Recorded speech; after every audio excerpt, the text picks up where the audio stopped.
Chapter 107. The little fellow stared blankly at the light gate that suddenly appeared in front of her. This door of light was transparent. If it wasn't for the faint light it was emitting and the ripples it was emitting, it would really look like an ordinary glass door. Even an adult would not be able to understand this situation, let alone a 4-year-old girl. "Papa, what's this?" The little girl stared at Chin-Shi with her cute big eyes, and after looking at Chin-Shi with a surprised expression, she stretched out her left index finger and gently poked at the door of light. Then, when her finger touched the light gate, she felt nothing. It was as if she was touching air. Her finger went through the light gate as if she was putting her hand into water.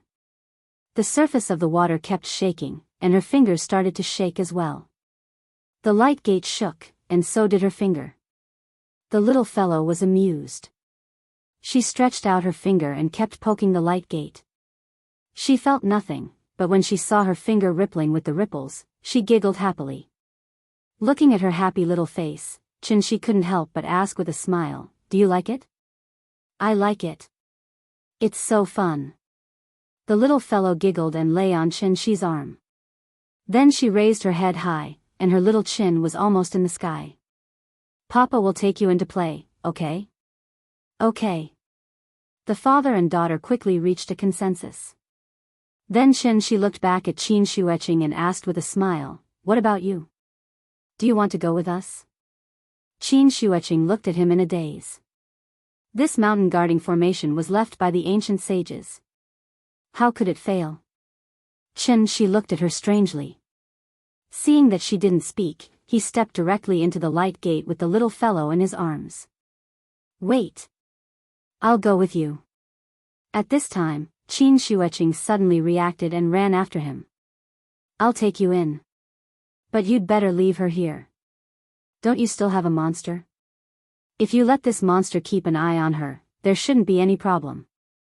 I'll go in with you. It'll be more convenient for us to move around." Qin Shueching pointed at the big cat in the little fellow's arms, trying to persuade Chin-Shi to leave the little fellow outside.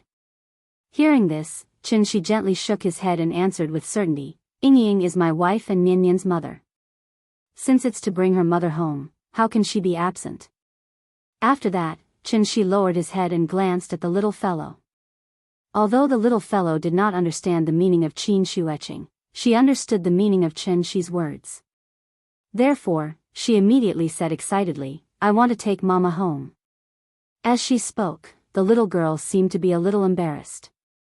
She buried her little face in Chin-Shi's chest. Bashfully sitting in Chin-Shi's arms, she kept twisting her small body. The word mother had already become a simple concept in her mind. Other children had mothers, so naturally, she should have a mother too.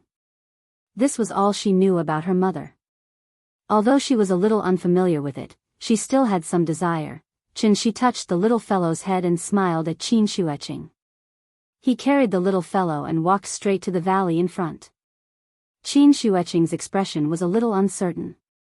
While she was still hesitating, Chin-Shi was almost at the side of the stone tablet. Seeing this, Qin Shueching could only stomp her feet and shout, "Wait! I'll take you there." After saying that, she also stepped through the door of light. When she stepped through the door of light, it suddenly disappeared.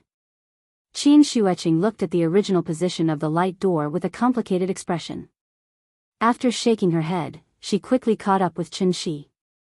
After passing the stone tablet, they entered the valley. A seemingly ancient village suddenly appeared in front of Chin-Shi.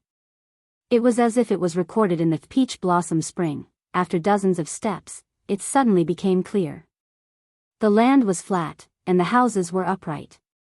There were fertile fields, beautiful ponds, mulberry trees, and bamboo trees. The roads were crisscrossed, and chickens and dogs could be heard. However, it was a pity that it was winter now, and snow was falling from the sky. Therefore, standing outside the village, there was no one at all. Qin Shueching came from behind. After passing by Chin-Shi, she led Chin-Shi quietly into the village. This village was actually very big, and there were probably hundreds of families. Qin Shueching's pretty face was tense, and she was almost in her battle state. Along the way, she had clearly stepped on the snow, but she did not leave any footprints. Looking at her cautious appearance, she was no different from a thief. The village was very quiet. At this time, the little fellow turned her little head and said with some doubts, "Papa, it's so strange here." Her voice was not loud, but in Qin Shueching's ears, it was no different from a sudden clap of thunder. Hence, she was immediately given a huge fright as every strand of hair on her body stood on end. Qin Shueching quickly turned her head and glared at the little fellow fiercely. Being glared at so fiercely, the little fellow was a little frightened. She quickly pouted and shrank into Qin Shi's arms. Seeing this, Qin Shi also glared at Qin Shueching fiercely. At the same time, he did not forget to threaten her, "If you dare to glare at her again, I will gouge out your eyes." Qin Shueching was just about to say something, but she immediately realized that now was not the time to quarrel. Therefore, she had to take a deep breath and suppress the evil fire in the bottom of her heart. At this time, Qin Shi ignored her and continued to walk forward. Seeing this, Qin Shueching suddenly became anxious. She quickly floated in front of Qin Shi and pointed to a side path, indicating that he should go around it. However, Qin Shi did not pay attention to her at all. He carried the little fellow and walked straight ahead.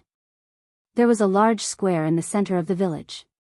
It was about the size of 2 basketball courts. In the center, there was an ancient bronze cauldron about 2 meters high. Because of the heavy snow, the ancient cauldron had been covered with a thick layer of snow. There were even a few icicles hanging from the protruding ears of the cauldron. In the north of the square, there was an old building that looked like an ancestral hall. The door of the old building was closed tightly, and it looked quite solemn and solemn. Qin Shi did not seem to need Qin Shueching to lead the way. After arriving at the square, he went straight through the square, and then walked quickly up the mountain along a small path in the northwest corner of the square. Qin Shueching followed behind him, looking nervous. She wanted to say something, but she did not dare to make a sound. She wanted to stop Qin Shi, but she was afraid that she would be made by Qin Shi again, so she had to follow Qin Shi helplessly, constantly looking around, for fear that someone would discover them. Behind the ancestral hall, there was a small hill, estimated to be about 20 or 30 meters high. There was only a winding path to go up. Qin Shi came to the foot of the hill and looked at the small hill thoughtfully. When he saw the circle of walls on the hill, there were some subtle changes in his eyes. Qin Shueching noticed Qin Shi's strange behavior. Just as she was about to approach Qin Shi and was about to say something to him, Qin Shi suddenly carried the little fellow and flew straight up. Qin Shueching hesitated for a moment. But it was too late for her to regret it now. So she had to look as if she was facing death calmly and quickly jumped up with Qin Shi. "Again, it's not a matter of money. It's that I really can't write it. Even if I write something, it never reaches the feeling I want. The more I write, the more dissatisfied I am. I delete and rewrite and still not satisfied, delete and rewrite again. In short, it's up to me if I can get through this. I've forgotten to thank all the bosses for their 10,000 coin rewards. Now that they're all together, thank you to the boss of Immerse for your 10,000 reward. Thank you to the boss of Xia Zhongyu for your 20,000 reward. Thank you to the boss of Little Devil Child and Little Urchin for your 10,500 reward. Thank you to brother Katatsumuri for your 10,000 reward. Thank you to the boss of Sanyu Wu Mengsheng for your 10,000 reward. Thank you to the boss of God with Nothing to Do for your 9,000 reward. Thank you to the boss of Riding a Turtle to the Heavens for your 11,500 reward. Thank you to the boss of Rising Dawn Withering Summer Flowers for your 10,000 reward. Thank you to the boss of Sanhua Feng for your 10,000 reward. Chapter 108. Qin Shi had already flown with the little fellow once. So this time, she didn't seem to be too excited. There was only a small courtyard on the hillside behind the ancestral hall. Qin Shi didn't fly directly into the courtyard. Instead, he stopped outside the door. Inside and outside the door. Inside and behind the wall. The little fellow seemed to have noticed something. She tilted her head and glanced at Qin, only to find that her father's lips were tightly pursed. He seemed to be a little nervous. So, she wrapped her arms around Qin's neck and slowly pressed her ear against Qin's chest, as if she wanted to hear his heartbeat. Qin didn't hesitate too much. He waved his arm gently, and the courtyard door opened automatically. Small courtyard, pavilion. Stone table, Guqin. She was dressed in white, standing in the snow, looking up at the sky in a daze. The woman heard the movement and slowly turned her head to look at the courtyard door. Immediately after, the sorrow on her face turned into astonishment. But after a moment, those astonishment all turned into uncontrollable excitement and anger. She wanted to see that familiar face again, but the tears that she couldn't help blurred her eyes in the blink of an eye. Ying, I'm sorry. Qin held the little girl in her arms and strode towards her, shrinking the ground into an inch. In a flash, the little fellow curled up in Qin's arms. Although her face was a little timid, her big eyes were still staring straight at the woman in white in front of her. The woman didn't seem to be prepared. In the blink of an eye, Qin, who was standing outside the courtyard just now, appeared in front of her at this moment. This frightened her so much that she couldn't help but take a step back. Ying, it's me. I'm back. Qin held the little fellow in one hand and pulled her with the other. However, what he got in response was a resounding slap. Slap. The woman didn't speak. After glancing at him, she quickly lowered her head to look at the little fellow in his arms. The tears that had already welled up in her eyes suddenly gushed out crazily as if a dam had been opened. She no longer paid attention to Qin, but looked at the little guy in his arms. Nian, is that you? The woman looked at the little fellow in Qin's arms. When she saw the little fellow's cute little face, she couldn't help but smile as she cried. She stretched out her trembling hands, wanting to take the little fellow from Qin's arms. However, the little fellow shyly hugged Qin and twisted his body to avoid the woman's hand. That nervous and uneasy look was just like the first time Qin saw her.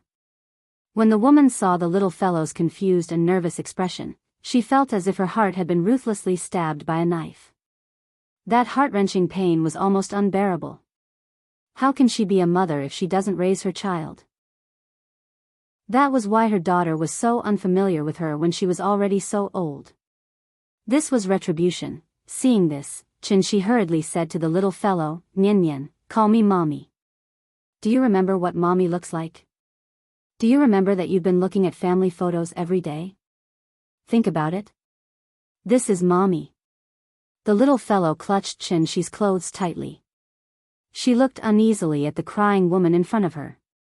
She hesitated for a moment. Then she suddenly stretched out her little hand to the woman and said softly, Mommy. The woman was stunned, as if she couldn't believe her ears.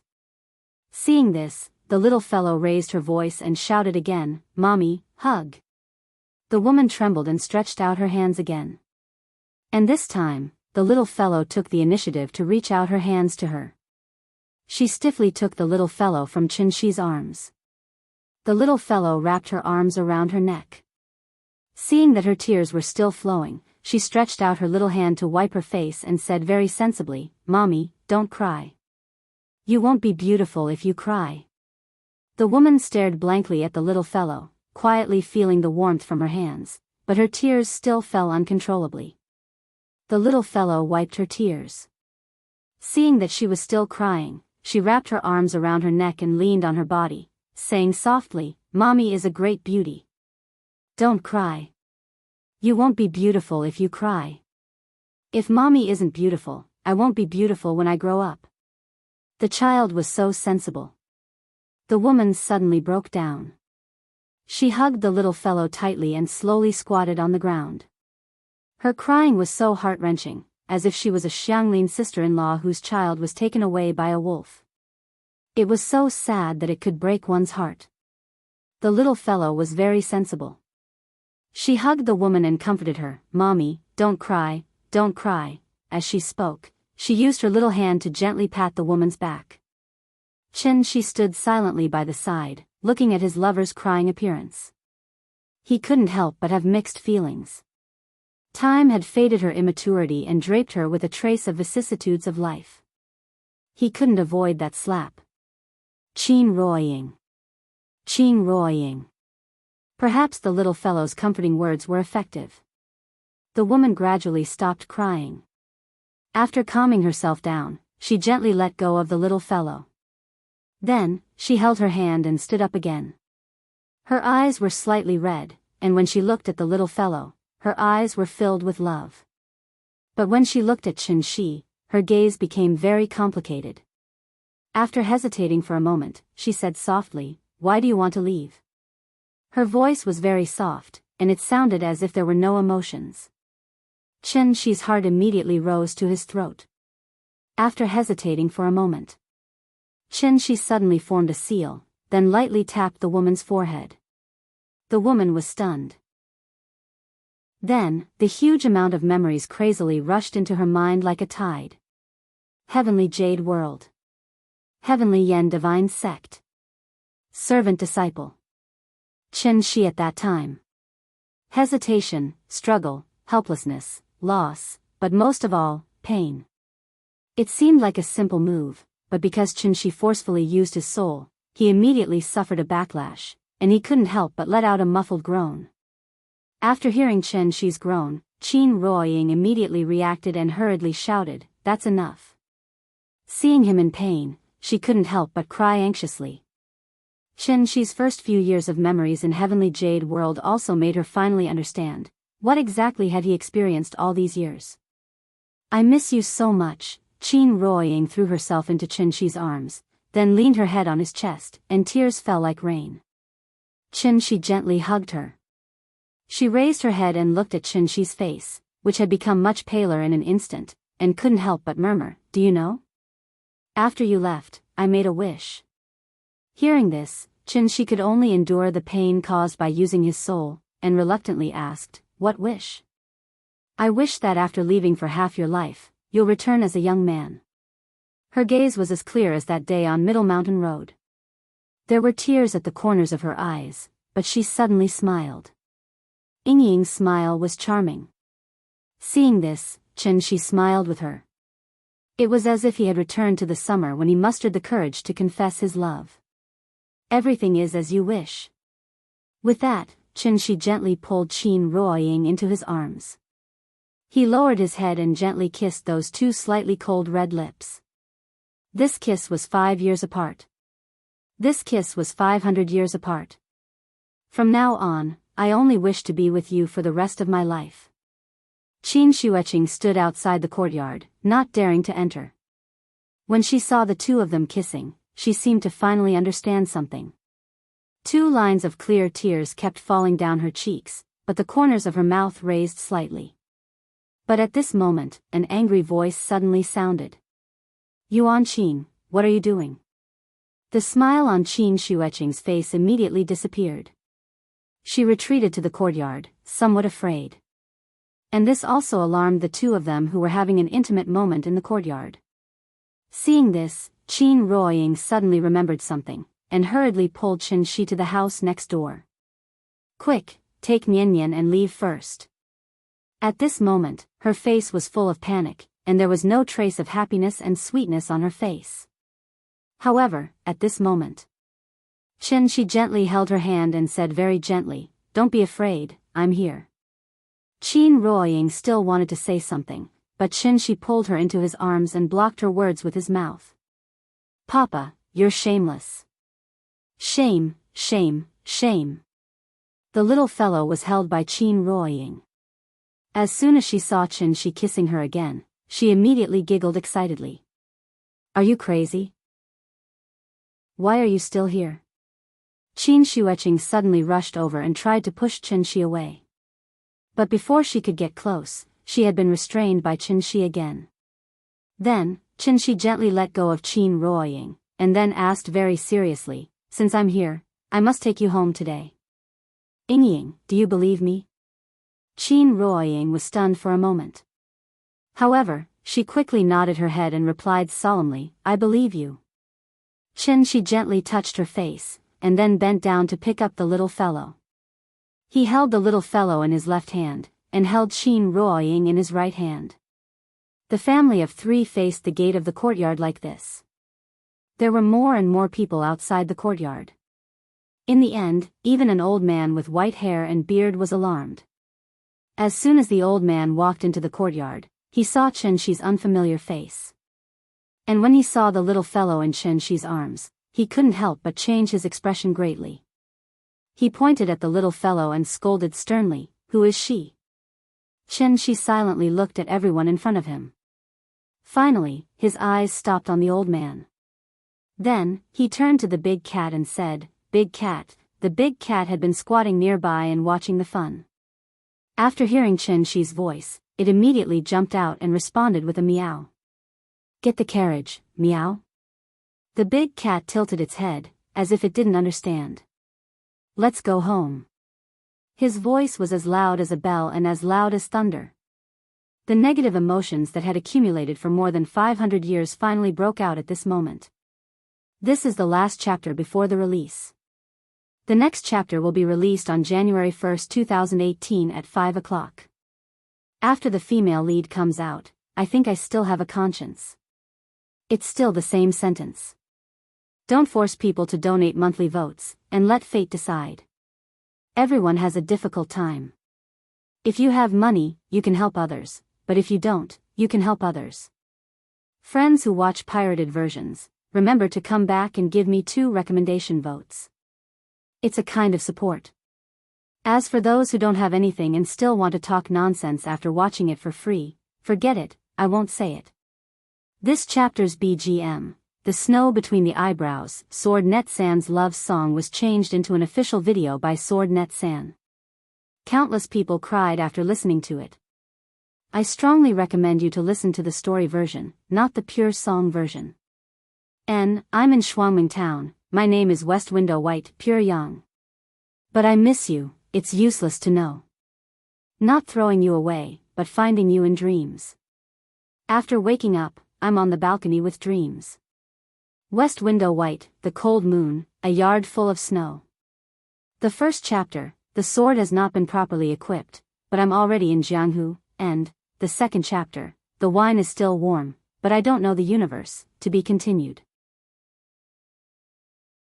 Chapter 109. It's up. Let's not talk about empty words. I'm trying my best to write as much as I can. I've saved a chapter and a half and will publish it after midnight. Anyway, I'll just write as much as I can today. I won't compete with others because I really can't write. There's only one sentence, I can't give you the quantity, but I can give you the quality. So I hope you can give me your support and understanding, okay? For example, come and spend a dime to give me a first order. That's not too much, thank you for your support, especially those who supported the original version. And every single one of them who had tipped and supported. Heart to heart. I'll say the same thing, I don't mind pirated readers, but I'll try my best to encourage you to read the original version. Those who have money will support me, and those who don't will support me. Everyone has their difficulties, so I won't reject pirated readers. I won't open an anti-piracy website. I won't sell myself as poor or miserable. Because I've been writing novels for more than 10 years. Except for this one, I haven't even earned back the courier fees for the others. If I don't find a job, I'm afraid I'll starve to death. Well, I've opened a takeaway shop before, so I know a lot about takeaway. So I don't understand what some authors are thinking. They can't even afford to eat, so why don't they go out to work? If they go out to work and improve themselves in society, the things they write should be better than writing behind closed doors, right? Anyway, that's how I got through. Once this book is up, should be able to get rid of the title of flop. Thank you, all of you. Without you, I wouldn't be able to make a comeback today. You've also made me feel what it means to be pushed to the top. In 2005, I started my first book on Qidian. I wrote more than 100,000 words, but I didn't sign a contract. For the past 12 years, I'll write and submit when I'm free to see if I can sign a contract. The first time I signed a contract was in 2010. The longest book was more than 700,000 words. There were 2 subscriptions, and each of them was 13. Xuanhuan, fantasy, xianxia, sci-fi, urban, supernatural, including female genre and countless subcategories. I've written about everything except history and military affairs, which I haven't really written about yet. They all flopped. This book was also the first time I was pushed to the top by Sanjiang. I just want to encourage all of you. Please believe that God won't let you down. Your hard work today will pay off one day. It may be late, but it will never be absent. Let's talk about this book. I want to write a book that you will still talk about years later. No matter how many flaws it has, it is a work that I have put my heart and soul into. To be honest, I've already written so much that I've cried several times. What he had written had moved him to tears. Thinking about it, it was really strange. A lot of readers, actually, they're just posers, after reading the first chapter, scolded me for writing old-fashioned stuff, and started scolding me after reading 10 lines at a glance. To be honest, they might look down on my first chapter and think that my first chapter is very old-fashioned. But in fact, when I finished the first chapter, I had already cried. At that time, I had a very strange feeling. I was neither happy nor sad. There were clearly no fluctuations in my emotions, but I still shed tears. And that was only when I was writing the first chapter. Later, when I reached chapter 40, I cried again. At chapter 45, I also cried. However, many people praised chapter 55, saying that it was the highest quality chapter, but I didn't have any reaction. There were a few chapters after that. There were tears, but it wasn't enough. Until chapter 93. I was stuck at chapter 93 for a long time. But when I wrote the last paragraph, I shed tears again. If an author can write until they cry, I feel that I have succeeded. If it was an old author or an old reader, when they saw the title of my book, they could already come to a conclusion: this book has too many restrictions. Because, the core of cultivation and stay-at-home dad are conflicting. One is to train and fight monsters, the other is to live a warm life. Also, the timeline of stay-at-home dad novels is very short, but the timeline of cultivation is thousands of years. To be able to write such a result was something that I didn't expect at all, so I didn't save any chapters. Every chapter was written and published on the spot. To be able to write and publish on the spot to reach this level, I'm actually very satisfied. If it wasn't serialized, I think I could write even better. Chapter 107, I'm very satisfied. I hope you leave for half your life and return as a teenager. I didn't dawdle for half a day in vain. From the perspective of making money, chapter 107 shouldn't be a free chapter. If I were to open another book, I would definitely save 200,000 before publishing it. It's too difficult to not save any chapters. Let's talk about the update. I hope you can understand, I also want to write more, but I really can't do it. It's not that I'm not working hard, but I've already tried my best. To say something arrogant, I feel that the quality of my book is okay. For example, in chapter 97, when Ning Zhonghua called, I could actually choose to open a branch here and expand it into a complete set of pretentious face-slapping scenes. But I have other plots in my mind. I think the plots in my mind are more meaningful than these face-slapping scenes, so I don't want to write that. This also causes me to write very slowly, because I write every chapter very carefully, racking my brain to think about it. Even if it's a confirmed plot, I will repeatedly think about it, because I'm afraid I can't control it. My way of writing also causes a lot of people to just skim through it. They might not even notice some details. Of course, even if you skip some of the key things that I think are the starting point, it won't affect the subsequent reading. This is the charm of online literature. If it's not good, I'll skip it. There will always be something I like. If there's really nothing that attracts me, okay, I'll abandon the book. I'm not an illiterate. I used to write brainless novels. But now, since I've chosen this topic, I have to write it properly. It's really hard to write, much harder than routine novels. So, I'd rather write the background setting that you don't want to see the most, rather than write these small branches. I hope you can understand my thoughts. Please forgive me. 2 chapters a day, try to keep it up. If you can write more, then add more. In any case, it's a serious promotion. In order to cherish this opportunity, I'll nag a bit more. Actually, I really didn't ask for recommendation tickets, rewards, or anything like that, so I'm very sorry for Jia and everyone's rewards. Other people have to add more chapters for rewards, but I don't have anything here, so I don't dare to ask for rewards or recommendations. It's not that I don't want to, it's that I don't dare. Because I don't have a way to add more chapters. Sorry. I'm very grateful for everyone's support, especially those who have been voting since I started writing tens of thousands of words. There are more and more voting IDs, I can actually see a few familiar ones, it's really deep. I was a failure in the past, so monthly votes are a very distant thing to me. So, even if I've been in a fight before, I've never cared about it. I don't dare to think about it, I'm a failure, why think so much, the monthly votes are for me to play with. Because I'm too calm, even after achieving today's results, I still feel like I'm living in a dream. In the past, when I slept, there was still no change in my collection. But now, in the blink of an eye, my collection has increased again. It's all thanks to everyone's support that I can achieve today's results. Thank you. I may focus on different things from other authors, I prefer to pay attention to the readers' comments. So, you often see me in the comments section, or when I open a chapter. I don't care too much about the results, but I care a lot about your comments. So, when I see some people deliberately belittling my hard work, I get very angry. Especially those who say that it's highly toxic and has already been appraised. I'm really speechless. But I care a lot about the readers' comments, so I often get angry. One last thing. I'm a pure newbie author, I don't have any achievements from previous books, and I'm writing alone. I don't have any support from old readers, I don't have any author friends, and I don't have any data. My updates are so weak, but I can reach 50,000 favorites at Chidian with 200,000 words. How many are there? Some idiots say that I'm manipulating data. They don't know, but they pretend to know. The number of subscribers, the number of fans, these are all roughly proportional. Whether I'm manipulating or not, any old author will be able to tell at a glance.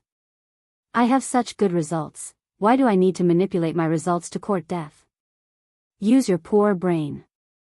Since my first recommendation, I've always been the first in the category of new books, category strong recommendation, 6 bands, 3 rivers, bookshelves, strong recommendation. When have I ever lost? I don't have many recommendations, because I'm a newbie and it's a city category, so it's hard to get a recommendation, and the editor didn't give me any extra recommendations. So, thank you for your support, brothers. Without you, I wouldn't have achieved today's results. Thank you for giving a failure for more than 10 years a chance to make a comeback. Thank you. December 31st, 2017. Yours truly. Happy New Year. I hope that in the coming year, you and I will still be side by side. VIP Book Group, 5178611243. Chapter 110. A lot of people suddenly poured into the yard.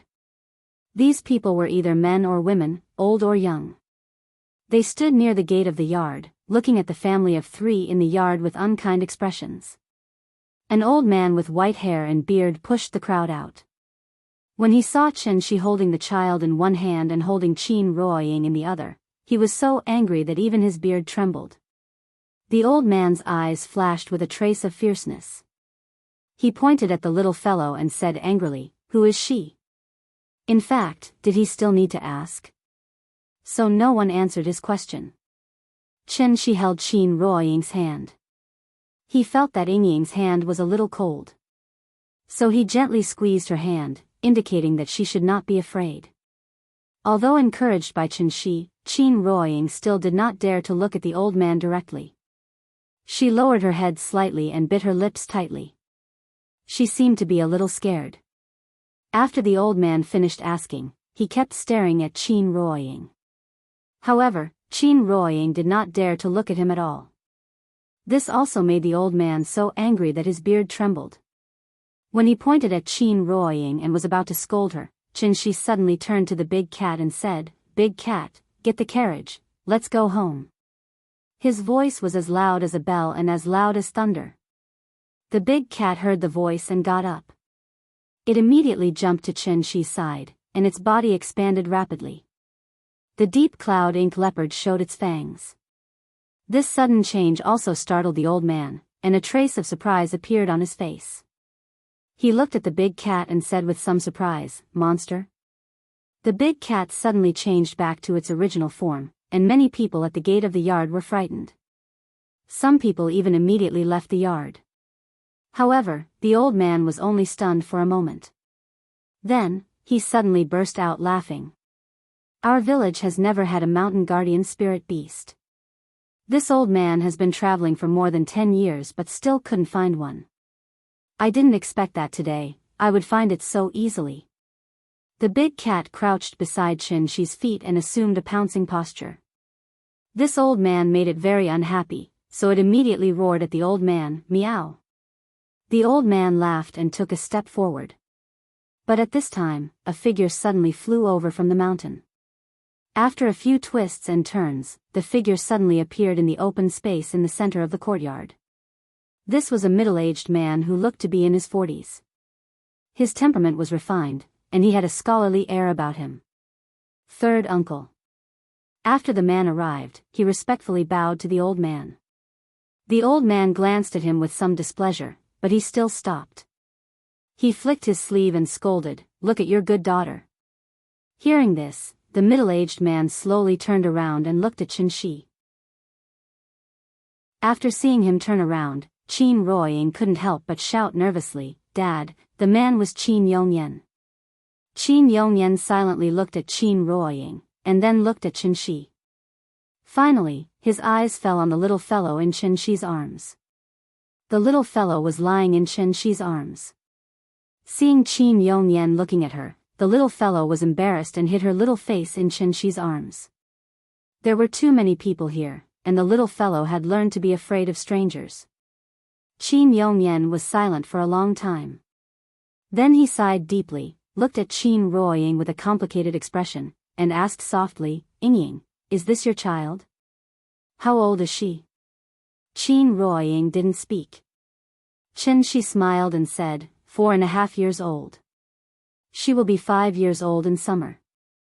Qin Yongyan couldn't help shaking his head when he heard this. He seemed to be deeply moved as he sighed faintly, "So I'm already a grandfather." The grandfather and granddaughter met for the first time under such circumstances. The old man called third uncle was obviously not interested in seeing their family reunion, so he shouted again, "Qin Yongyan, let me ask you, Xian Nu had an affair with another man and gave birth to a bastard child. According to the ancestral rules, how should we punish her?" Qin Yongyan was stunned. He didn't turn around. Instead, he looked at Qin Ruoying and said in a low voice with a pained expression, "Fire." "Then why are you still standing there? Take them down." Qin Yongyan stood there with a complicated expression on his face. Qin Ruoying couldn't help crying when she saw him like this. She murmured sadly, "Dad, I'm sorry." As she spoke, she wanted to break free from Chen Shi's hand and rush over. However, Chen Shi held her tightly, ready to see Qin Yongyan's reaction.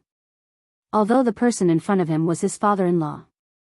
However, if he wanted to push Yingying into the fire pit, then don't blame Chen Shi for being ruthless. Qin Yongyan didn't respond. Third uncle waited for a while, but he still didn't move. He was so angry that he laughed and said, "What? You can't do it?" Qin Yongyan still didn't answer. Third uncle was furious when he saw this. He immediately shouted to the crowd behind him, "Xinghuai, Hian, take down this adulterous couple and that bastard child." As soon as he finished speaking, 2 figures suddenly rushed out from the crowd.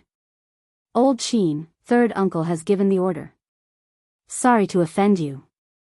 Zhao Xinghuai, Li Hoan, and Qin Yongyan. The 3 of them were the best of their generation, and it was hard to tell who was the better one. The stranger in front of them was obviously Qin Yongyan's son-in-law, and the girl was his granddaughter. Zhao Xinghuai and Li Hin were not willing to participate in these trivial matters, but under the old man's orders, they had no choice but to act and capture the stranger who had suddenly intruded. The two of them jumped out of the crowd and went straight to Qin Shi. However, Qin Yongyan suddenly turned around and stood in front of them. Then he directly hit Zhao Xinghuai's back with his palm. "Old Qin, you?" Zhao Xinghuai didn't expect that Qin Yongyan would dare to attack him in this situation. He was caught off guard and had to take the hit. Li Hoan saw this and immediately supported Zhao Xinghuai. Then he started to fight with Qin Yongyan. The three of them were suddenly in a mess. Qin Shi saw this and immediately said to the big cat, "Big cat, go and help him." Meow. The big cat joined the fight. Li Hoan was forced to turn around and fight, which immediately relieved the pressure on Qin Yongyan. The big cat was a monster in the awakening realm, which was equivalent to the foundation establishment stage of cultivators. However, Li Hoan could fight with the big cat without being at a disadvantage. This also allowed Qin Shi to have the most direct judgment of their strength. Third uncle looked at the three of them with a gloomy face, but he didn't say anything to stop them. At this time, Qin Shi suddenly let go of Qin Ruoying's hand. He gently pinched the little girl's face, and then very gently handed the little girl to Qin Ruoying. The little girl was still a little unfamiliar with her mother, so she immediately grabbed Qin Shi and asked nervously, "Papa, what are you going to do?" "Papa is going to reason with them." "Good girl, you go to Mama." "Oh." The little girl nodded blankly. It was unknown whether she understood or not. Looking at the three of them suddenly fighting in front of her, the little girl thought that they were dancing. She tilted her head and thought for a while. She opened her mouth and was about to say something. However, Qin Shi suddenly used a meditation spell on the little girl's forehead. The little girl fell into a deep sleep. "Good girl, go to sleep. When you wake up, we will be home." Qin Shi gently touched her little face, and then touched Qin Ruoying's face. Qin Ruoying held his hand, and her face was full of worry. But at this time, Qin Shi said to her with a smile, "I'll take you home." Qin Ruoying was stunned. "Yes." She nodded heavily and hugged the little guy in her arms even tighter. Qin Shi took back his hand, turned around and took a step forward. Behind him, it was his wife and child. And his sister-in-law who couldn't speak or move and could only be anxious. In front of him, it was a group of strangers led by the old man. The old man looked at him and was about to ask someone to take him down. Qin Shi suddenly opened his mouth and said two words softly. "Sword, come." He raised his right hand and grasped in the air. The wind and snow all over the sky seemed to hear his call. Like a dragon dancing, the wind and snow came with great momentum. The snow floated to Qin Shi's hand and instantly condensed into ice. In the blink of an eye, a 3-foot-long sword condensed by ice appeared in his hand. With the sound of a sword, the wind and snow came. "I stand with a sword. With frost and snow as my sword, I dare to be the enemy of the world. I give you quality, and you give me support and understanding, okay?" Chapter 111. A sword rang out. A long sword made of frost and snow appeared in Qin Shi's hand. The blade was as thin as a cicada's wing. It could take a life with a light stroke. However, the sword was made of ice. In terms of hardness, it was not even comparable to glass. It could shatter into pieces with a casual touch. However, when the sword appeared, third uncle's expression changed abruptly. His old face was filled with shock. "Divine arts. You've already stepped into the heavenly master realm at such a young age?" A martial artist who sat on his crotch was called a grandmaster. A necromancer who had divine arts was called a heavenly master. Both of them were titles, but the meaning they represented was completely different from one another. The great Tao was like mercury flowing down the ground. No matter which path one took, they would reach the same end in the end. Therefore, if the two were compared, a heavenly master was in existence 2 whole realms higher than a grandmaster. Third uncle sized up Qin Shi with surprise and uncertainty. No matter how he looked at him, this man was about the same age as Qin Ruoying. However, he was actually an illuminating god necromancer. Third uncle was still in shock and uncertainty. However, Qin Shi took another step forward and shouted coldly, "Who's coming? Who's coming? Who dares to come?" He stood proudly with his sword. With frost and snow as his sword, his aura suddenly rose. It was as if an ordinary young man had suddenly become a peerless swordsman who looked down on the world. A cyclone suddenly appeared in the sky above the courtyard. The wind and snow were also expelled from the courtyard by that invisible cyclone. Even the snow stopped falling in this courtyard. The martial Dao was about aura. When facing an enemy, if you lost your aura, you had already lost by 3 points. Qin Shi's aura was so strong that it was overbearing. Third uncle, on the other hand, couldn't figure out his background. However, the old man was very cunning. Since he could not figure out his background, he immediately looked behind him. He did not say anything. A middle-aged man immediately walked out. This middle-aged man was muscular and only wore a single shirt in the middle of winter. After walking out of the crowd, he spat on the ground and said disdainfully, "How dare you be so impudent here, you." However, before he could finish his sentence, Qin Shi interrupted him. Without even looking at the man, he coldly said, "You're not worthy." The man was taken aback. He was so angry that his entire face was distorted. But at this time, Qin Shi suddenly waved his arm, and an invisible force suddenly shot out. The man immediately spat out a mouthful of blood and was sent flying. "Zhao Laosi. Are you okay?" If the person behind him hadn't caught him in time, he would have fallen heavily to the ground. Zhao Laosi kept spitting out blood and couldn't say a word. From the looks of it, he must have suffered severe internal injuries. Take him to Miracle Dr. Wang. Third uncle only glanced at Zhao Laosi, then turned his head to look at Qin Shi. At this moment, his expression finally became serious. "Who's next?" Qin Shi took another step forward and said coldly. Although his words were directed at everyone in the courtyard, his gaze was on third uncle. Under normal circumstances, Qin Shi wouldn't use a sword. The reason why he took the sword before the battle today was to seize the opportunity for himself. This old man wasn't simple. This village was full of hidden dragons and crouching tigers. Qin Shi was proud, but not arrogant. Those below the Golden Core realm were ants. But if a few Golden Core realm cultivators really appeared, it would be troublesome. After all, he was still severely injured and had yet to recover. Moreover, his wife and children were here. Once he struck, he would kill until they were terrified. Qin Shi held his sword and walked slowly in the direction of the courtyard. Some of the weaker cultivators immediately ran out of the courtyard when they saw that the situation wasn't good. "Young man, you're so spirited." Third uncle finally spoke. He chuckled and looked at Qin Shi thoughtfully. Then he shook his head and sighed. "Fine, let this old man fight you." As soon as he finished speaking, third uncle suddenly attacked. Energy surged all over his body, and he suddenly slapped his palm toward Qin Shi. His palm was like a rainbow piercing through the sun, aiming directly at Qin Shi's head. Third uncle's action was no different from a sneak attack, which was despised by others. The reason why he did this was because he wasn't completely confident that he could defeat Qin Shi. It could only be said that Qin Shi's performance was too strong, so he didn't dare to be arrogant in front of Qin Shi. "Qin Shi, watch out." Just as third uncle attacked, Qin Shueching, who had been released by Qin Shi, suddenly shouted, "Third uncle has already cultivated the supreme force.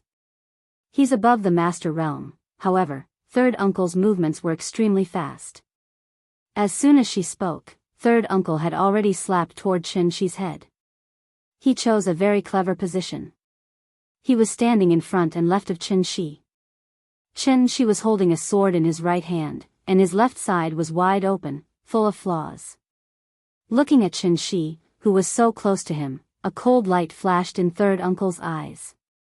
He could even imagine what kind of scene would occur after this palm strike. "A Taoist master? Within 10 steps, I'll kill you like killing a chicken." Third uncle's eyes flashed with a trace of fierceness. He was not a kind man. So after this attack, he didn't think of holding back at all. But at this moment, Chen-shi suddenly disappeared in front of him. Third uncle was stunned and could no longer maintain his calmness. His expression changed greatly. Like an old crane flapping its wings, he immediately tried to escape. However, how could Chen-shi let him go? His sword moved according to his will, and the long sword made of frost and snow suddenly pierced third uncle's chest. The first move of the Moonlight Sword technique. One move, Hidden Void. Before the sword was out, the sword chi returned to one, hidden and not released. As soon as the sword momentum was released, in an instant it was like a long river hanging upside down, soaring into the sky.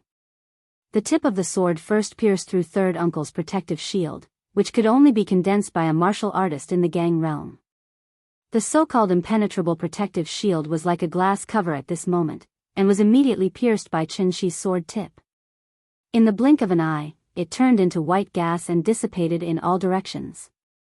Third uncle retreated quickly. He was even faster than when he came, and in the blink of an eye, he had already rushed out of the courtyard. Escape. This person was too terrifying. Unfortunately, that sword was even faster. One move, Hidden Void. As soon as the sword move was released, it would return after drinking blood. Third uncle was still in mid-air, but Chen-shi's sword seemed to turn into a ray of light, directly shooting toward third uncle's back. Puff! The sword chi went straight into third uncle's flesh, and his body exploded into a cloud of blood. Then, like a wild goose that was shot by a hunter, he fell heavily to the bottom of the hill.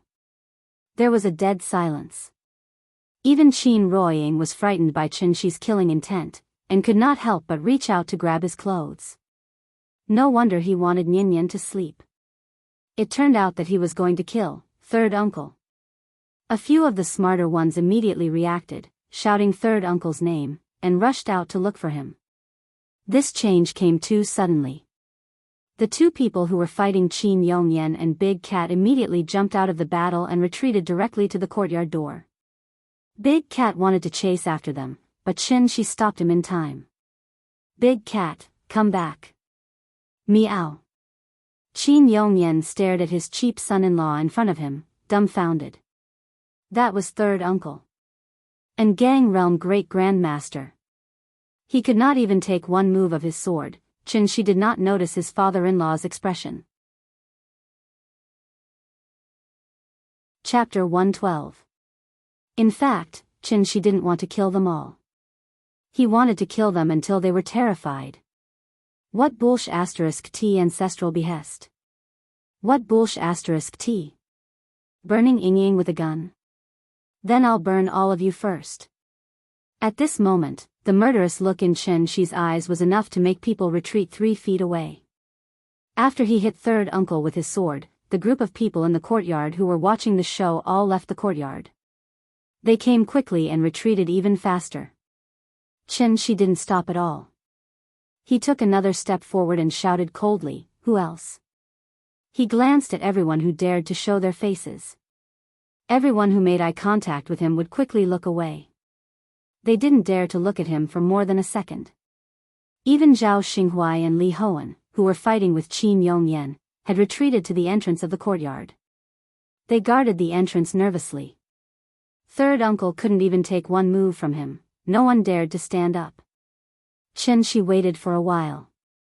Seeing that they were all afraid, he held Yingying's hand again and said gently to her, "Let's go home." 4 simple words. However, it made Qin Ruoying cry again at this moment. She looked at the strange yet familiar man in front of her. A sense of security instantly filled her heart. 20 years ago, that subconscious choice, that's right. Chen-shi held the sword in one hand and Yingying in the other. He was going to take her home.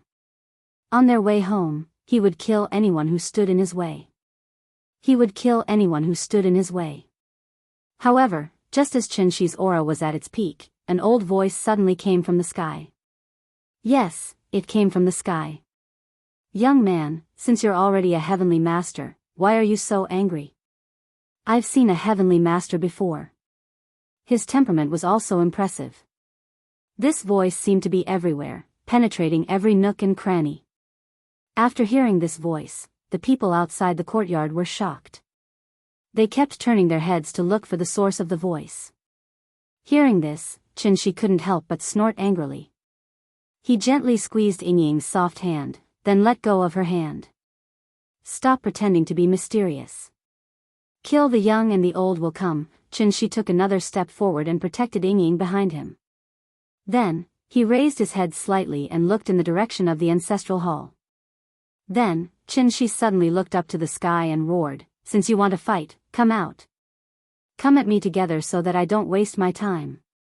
In that instant, his voice was like the roar of a lion, exploding with thunder. The people outside the courtyard were so shocked that their ears were ringing. They couldn't help but cover their ears. Some of them couldn't stand it and immediately squatted on the ground and screamed in pain. However, the Qin's family in the courtyard didn't feel anything. Qin Wanqing even found it strange. What was wrong with the people outside the courtyard? A burst of laughter suddenly sounded. The person hadn't arrived yet, but his appearance could already be heard from his voice. He was like an old and kind grandfather looking at his naughty grandson. His eyes were full of a kind and doting feeling. "Young man, you're so arrogant." As soon as he finished speaking, a figure suddenly appeared in the sky above the ancestral hall. It was an old man in white training clothes. He looked old and clumsy, leaning on an elm walking stick. He slowly walked in the direction of the courtyard. Yes, he was walking. However, he was walking in the air at an altitude of 40 to 50 meters. That's great-granduncle. Zhao Xinghuai stared at the old man in a daze. After rubbing his eyes hard, he suddenly knelt down and shouted, "Greetings to great-granduncle." As soon as he said that, everyone outside the courtyard knelt on the ground and shouted, "Greetings to great-granduncle." Great-granduncle was the village's legend. No one knew exactly how old great-granduncle was, and no one knew exactly how high his seniority was. That was why even third uncle could only call him great-granduncle. Great-granduncle hadn't appeared for decades, so many people thought that he had passed away. They didn't expect to see great-granduncle again today. Chen-shi's brows furrowed slightly. He felt very uncomfortable.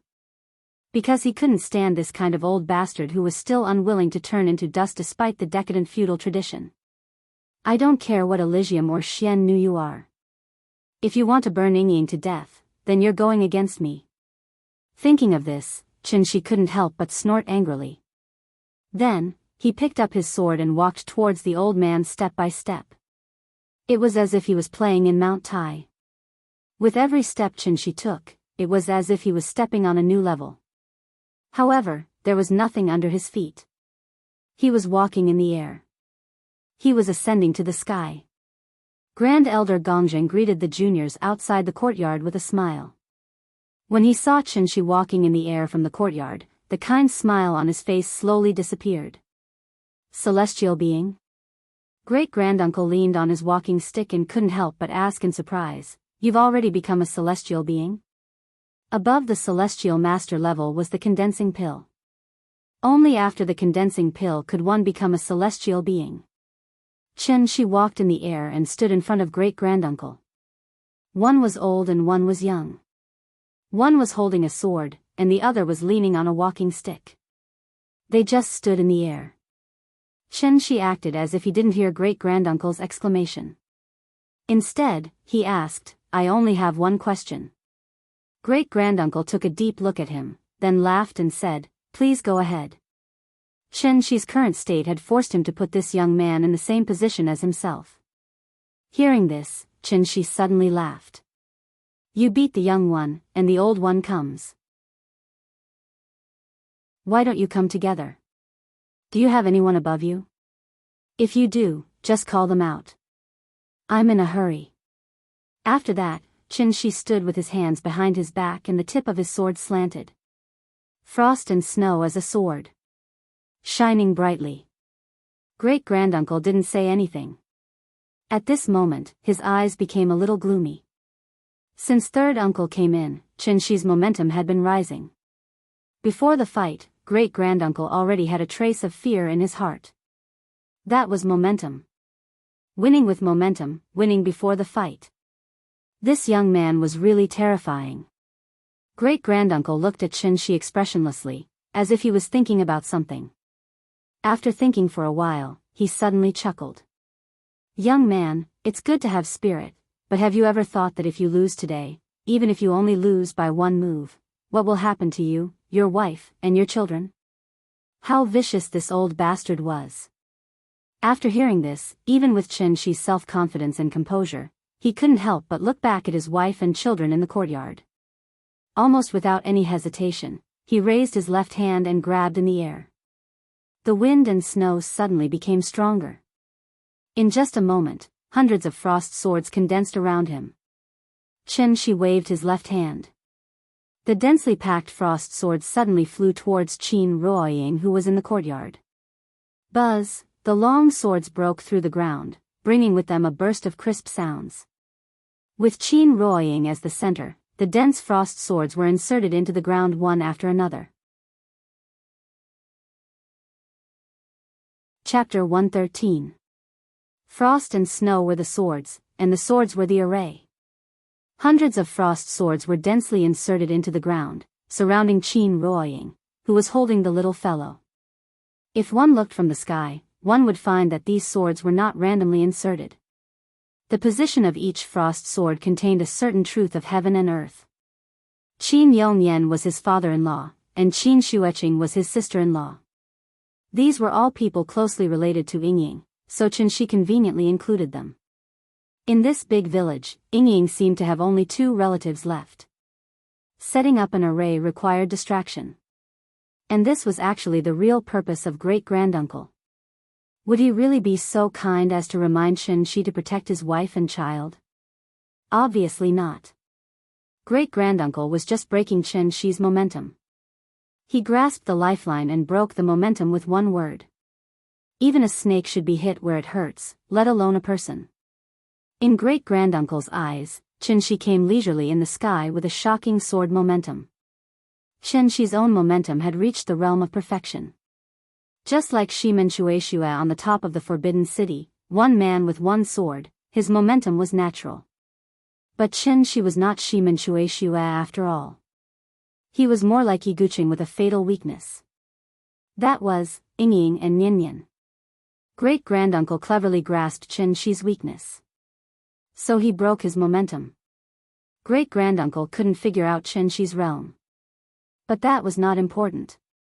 If the winner could be decided only by the realm, then what was the point of fighting? They could just compete with whose realm was higher. A lion would use all its strength to hunt a rabbit. If a warrior at the peak of obvious strength used the right method, he might be able to kill a warrior at peak strength. That was martial arts. In a battle between masters, the winner could be seen in an instant. So when Qinshi was distracted to set up a defensive array for Qin Ruoying, great-granduncle took action. He suddenly grabbed his walking stick and swung it at Qinshi. This dragon-headed walking stick was his weapon. With the support of granduncle's strength, the dragon head at the top of the crutch seemed to come alive. It was like a dormant black dragon had suddenly woken up.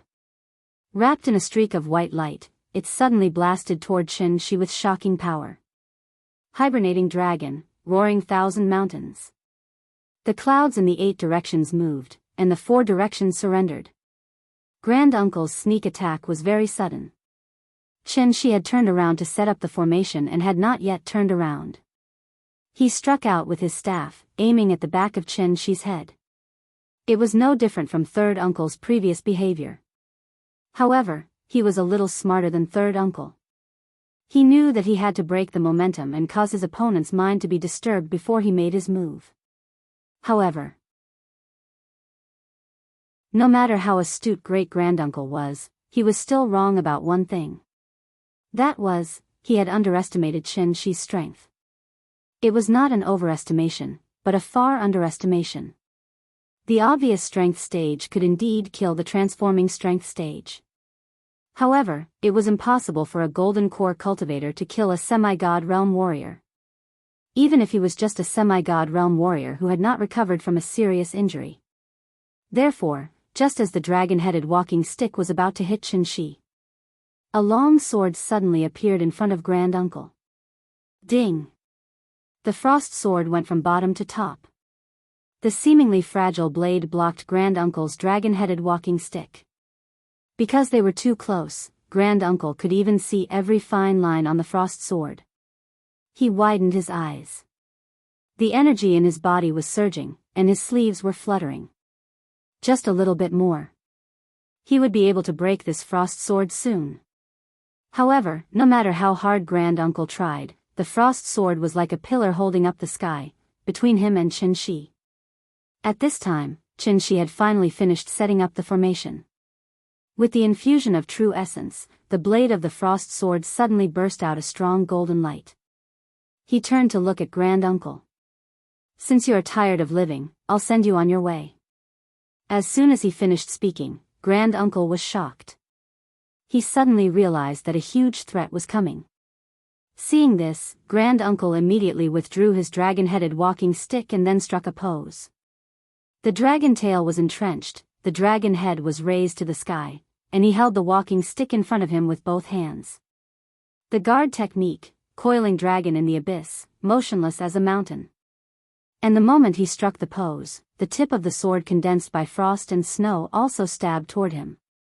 A sword hidden in the air. Why did Qin use a sword? That was because the true essence he had accumulated was still too little. It could even be said that it was pitiful. He was like a professional landlord who had 10 million in cash but chose to buy a house with all of it. After that, he lived by collecting rent, and he was just a beginner. Therefore, he had to be careful with his spending. He had to be calculative even when buying groceries.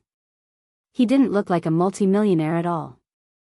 Save money, buy a house, collect rent, save money, buy another house, collect more rent. This was a qualified professional landlord. The Moonlight Sword technique was comparable to the 49 styles of heaven divination. Although it didn't have many moves and had many limitations, it had an advantage that the 49 styles of heaven divination couldn't compare to. That was, the sword technique consumed less true essence.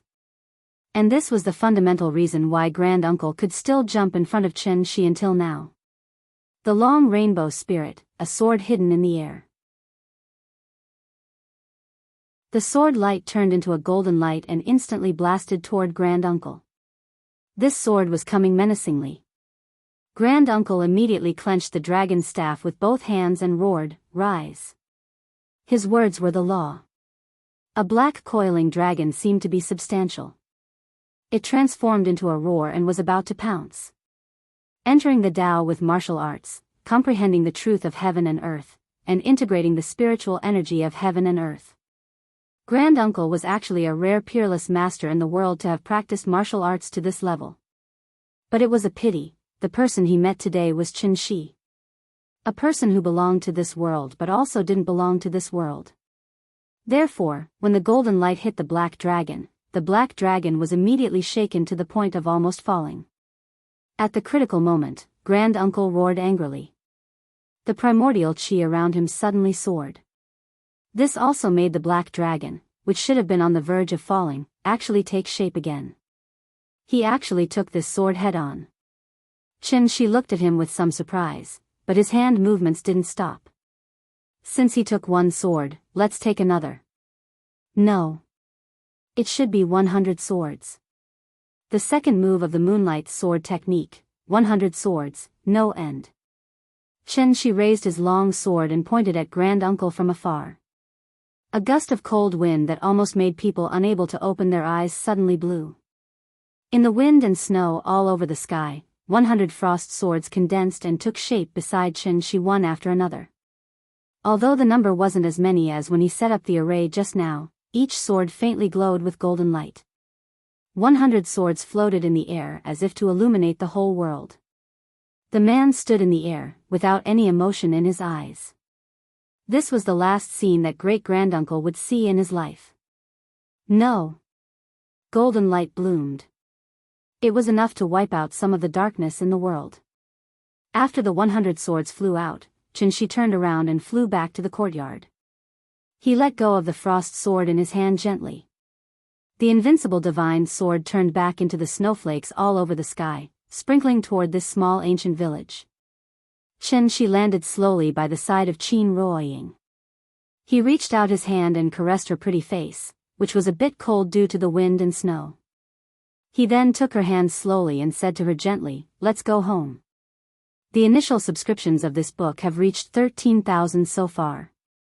It will soon surpass The Path Toward Heaven and catch up with Mushin.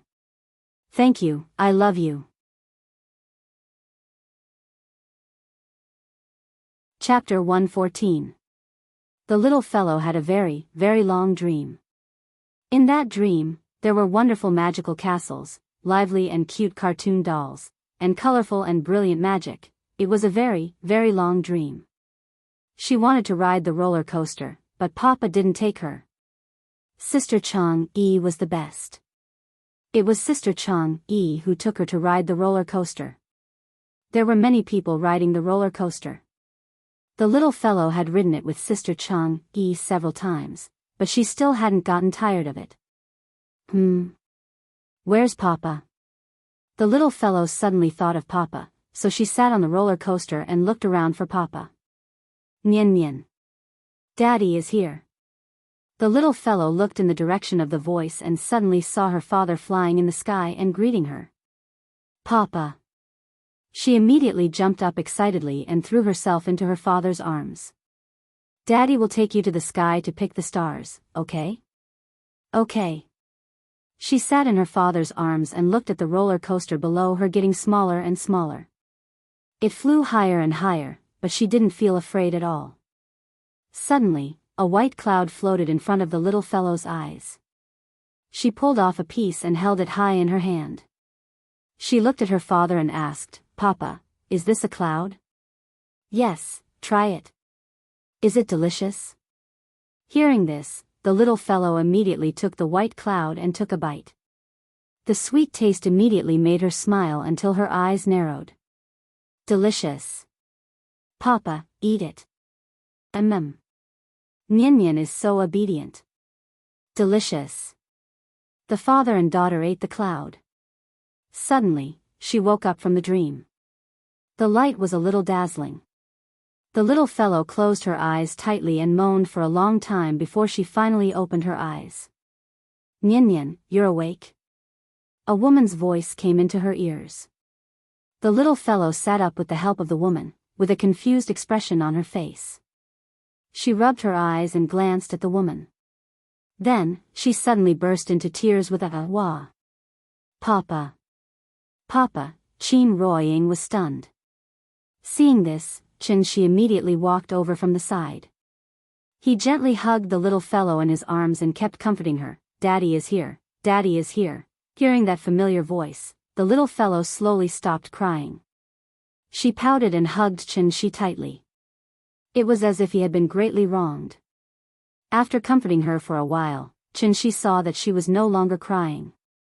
He picked her up and said with a smile, Let's go. Daddy will take you to wash your face. The little fellow lay on top of Qin, staring blankly at Qin Ruoying with red eyes. Qin Ruoying was also looking at her. However, the expression on Qin Ruoying's face was very sad. When she saw Qin pick up the little fellow from the bed, she immediately stood up from the chair and walked to the side to make way for Qin. When Qin saw her sad expression, he immediately reached out and patted her arm. He smiled and comforted her. Give the child some time, okay? Qin Ruoying nodded and forcibly swallowed back the tears that had already welled up in her eyes. Qin took the little fellow to the bathroom. She also wanted to follow and see how Qin washed the little fellow. But as soon as she took a step, she immediately stepped back. There was the sound of running water in the bathroom. The little fellow bit the toothbrush and said something to Qin in a muffled voice. All of a sudden, Qin laughed. Qin Ruoying really wanted to hear what they were talking about, so after hesitating for a moment, she quietly leaned toward the bathroom. However, she was neither a cultivator nor a necromancer. She was not even a martial artist. So no matter how hard she tried, she could not hear what the little fellow was saying. The sound of running water stopped abruptly. Qin Ruoying hurriedly returned to the original place as if she had never moved. After washing up, the little fellow finally woke up. She took her out of the bathroom and went directly to Qin Ruoying. Nian, Daddy is going to cook. Mommy will play with you, okay? Hearing this, the little fellow could not help but hesitate. She looked up at Qin Shi and then at Qin Ruoying. After serious consideration, she nodded gently and said very obediently, okay. Good girl. Go, let Mommy watch cartoons with you. With that, Qin Shi pinched her little face and then handed her hand to Qin Ruoying. Qin Ruoying seemed to have not recovered yet. Seeing this, Qin Shi smiled gently and said, Inying, watch cartoons with her for a while. After that, Qin Shi held the little fellow in one hand and Qin Ruoying in the other. After putting the mother and daughter's hands together, he said with a smile, Daddy is going to cook. I'll call you when it's ready. The first sentence was said to the little fellow, but the second sentence was said to Qin Ruoying. After that, Qin Shi winked at Qin Ruoying. Everything was understood without words. The mother and daughter watched Qin Shi walk out of the west wing. After he gently closed the door, Qin Ruoying, like a puppet with a spring wound, asked the little fellow tentatively, Nian. Mommy, can I hold you? The little fellow nodded, raised her little hand and said sweetly, Mommy, hold me. Hearing this, Qin Ruoying suddenly looked a little excited. She quickly squatted down and gently took the little fellow into her arms. Then she held the little fellow's butt and picked her up. It was different from the excitement of reunion. At this moment, Qin Ruoying's heart was only filled with joy. Joy from the bottom of her heart. She was so happy that she couldn't help crying. Nian, what cartoon do you want to watch? Mommy will find it for you. It seemed that she didn't want the child to see her crying. So after Qin Ruoying put the little fellow on the bed, she immediately turned around to look for the remote control. While looking for the remote control, she secretly wiped the tears off her face. Qin Ruoying pretended to look for the remote control. The little fellow waited for a while and seemed to be a little impatient, so she lay on the bed and looked for it herself. Sure enough, the remote control was lying quietly on the bedside table. She picked up the remote control and immediately giggled, Here it is. Here it is. As she spoke, she skillfully pressed the button to turn on the TV. The channel was a children's channel, and it was playing her favorite cartoon. So she immediately turned to the other corner of the room and shouted, Big cat. Big cat. Come on. Let's watch the cartoon. She didn't know where the big cat was hiding just now. But after hearing the little fellow's call, it immediately came out, turned into a black shadow, and drilled into the little fellow's arms, and obediently watched the cartoon with her. Qin Ruoying turned around and looked at her daughter who was holding the remote control and holding the big cat in her arms. For a moment, she didn't know what to do. The little fellow waited for a while. Seeing that she was still in a daze, she immediately shouted to her, Mommy. Sit here.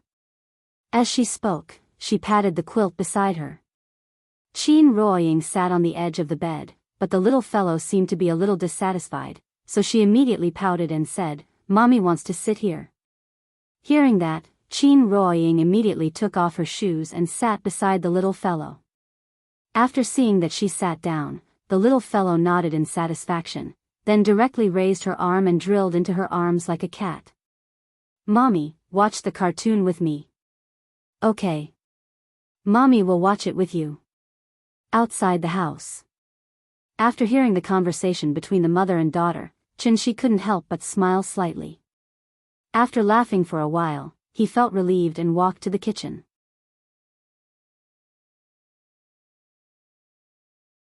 Chapter 115. The courtyard of the Qin family suddenly became lively. There were not many dishes at home, so Qin Shi went to the supermarket first, and then went straight to the kitchen with bags of food. In this family, only he and Nyan were outsiders. It was also because of these two outsiders that the atmosphere in the house became a little strange. Qin Ruoying and the little fellow were watching cartoons in the West Wing, Qin Shueching was making a phone call in the East Wing, and Qin Yongyan was alone in the study next to the main room, doing something unknown. There were more people at home, so the dinner naturally had to be more sumptuous. So when Qin Shi returned to the kitchen, he started 3 stoves at the same time. He washed and prepared the vegetables, shredded and peeled them, and cooked the soup and stir-fried the vegetables. He was very busy. After all, he did not have 3 heads and 6 arms, so he simply used the sword controlling technique and the fire controlling technique, preparing to cook this family banquet with the means of immortal cultivators. Yes, family banquet. Qin Shi was brought up by his grandfather since he was a child. Unfortunately, his grandfather died early, so he had no relatives in this world for a long time. When he was in college, he finally had a lover. It also made him understand what it meant to care. Now, his lover became his family. Therefore, her family had become his family. He had a family. It was a kind of relationship that was not related by blood but was comparable to blood. A person who had no family suddenly had a family. So he cherished it more than anyone else. Spiced goose platter, stewed bird's nest with rock sugar, small bowl of golden hook fin, steamed lobster, braised eel, dragon tongue, abalone with snail meat, liaoning ginseng with sauce, steamed crab, steamed eastern star spot, caterpillar fungus stewed with flour glue, 10 dishes, all of which were main dishes.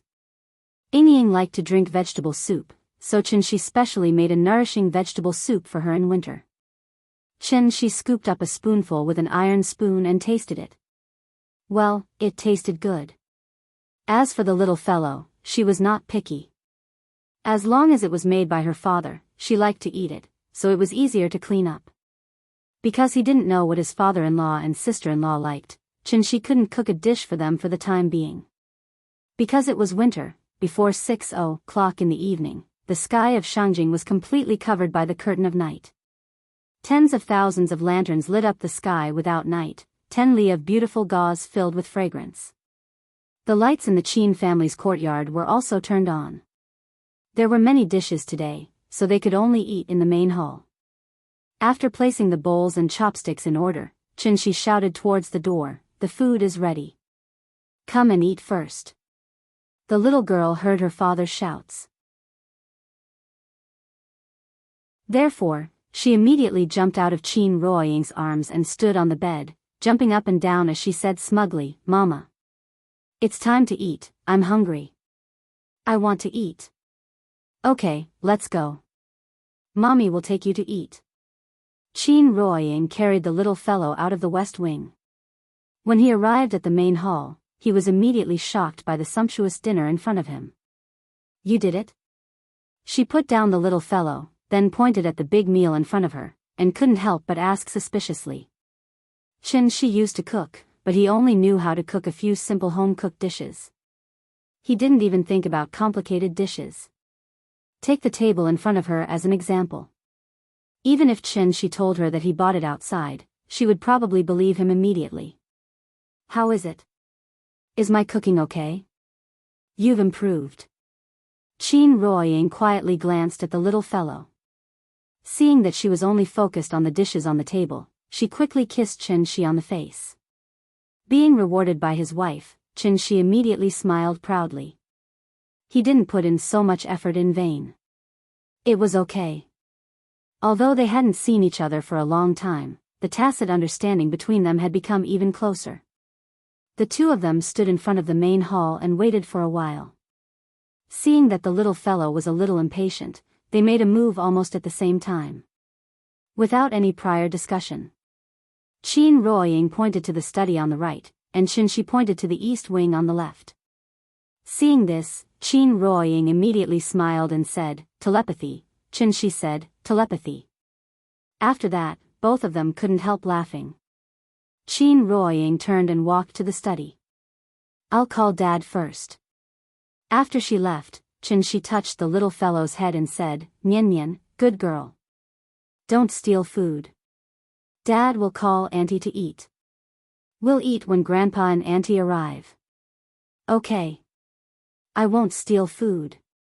The little fellow nodded heavily while chewing the spiced goose. Naughty. She gently pinched her little face, which was bulging like a hamster, and walked out of the main hall with a smile. The light in the east wing was on. Shueching had been hiding in the room since she came home. No one knew what she was doing. She knocked on the door, but she didn't respond. He couldn't just barge into his sister-in-law's room. Therefore, she waited outside for a while and shouted outside the door, "It's time to eat." He didn't call her that. Because he really hadn't thought about how to call his sister-in-law. If he called her by her full name, it would seem too distant. If he called her by her name, with his current relationship with his sister-in-law, he was afraid that he would be slapped in the face. Therefore, she thought about it and simply didn't even call her by her name. After waiting for a while, the door opened. Shueching walked out of the east wing and stood in front of Shi. She looked at Shi thoughtfully, but still didn't say a word. Seeing this, Shi smiled and said to her, "It's time to eat." After that, he turned and walked to the main hall. He had already said what he wanted. It was up to her whether she wanted to eat or not. Looking at Shi's back, Shueching hesitated for a moment, then suddenly said, "The leader wants to see you. He hopes that you can come with me to the headquarters in Shangjing." She didn't turn around, as if he didn't hear her. Shueching was a little anxious and immediately wanted to chase after him. But at this moment, Shi suddenly stopped in his tracks. He leaned to the side and glanced back at Wanqing. Then, he said coolly, "I can give you face and let him see me." After that, he turned and walked into the main hall. Outside the study, Roying gently knocked on the door. After waiting for 2 seconds, she didn't hear any response, so she pushed the door open and went in. "Dad, it's time to eat." Qin Yongyan sat in the chair and stared at the desk in front of him. No one knew what he was thinking. Roying walked to his side. After glancing at the rice paper on the table, she read out the words he wrote on the paper: "The heavenly gate is broken and the Chu River is opened. The blue water flows back to the east. The green mountains on both sides of the river face each other. The lonely sail comes from the horizon." The words were good, and the poem was good. After reading, Roying gently put her hand on her father's shoulder. After a little hesitation, she asked uncertainly, "Dad, are you blaming me?" Qin Yongyan didn't say anything. Roying stood behind him silently. The expression on her face became more and more sad. Suddenly, Qin Yongyan let out a deep sigh. Then, he crumpled the rice paper on the table into a ball and threw it into the wastebasket next to him.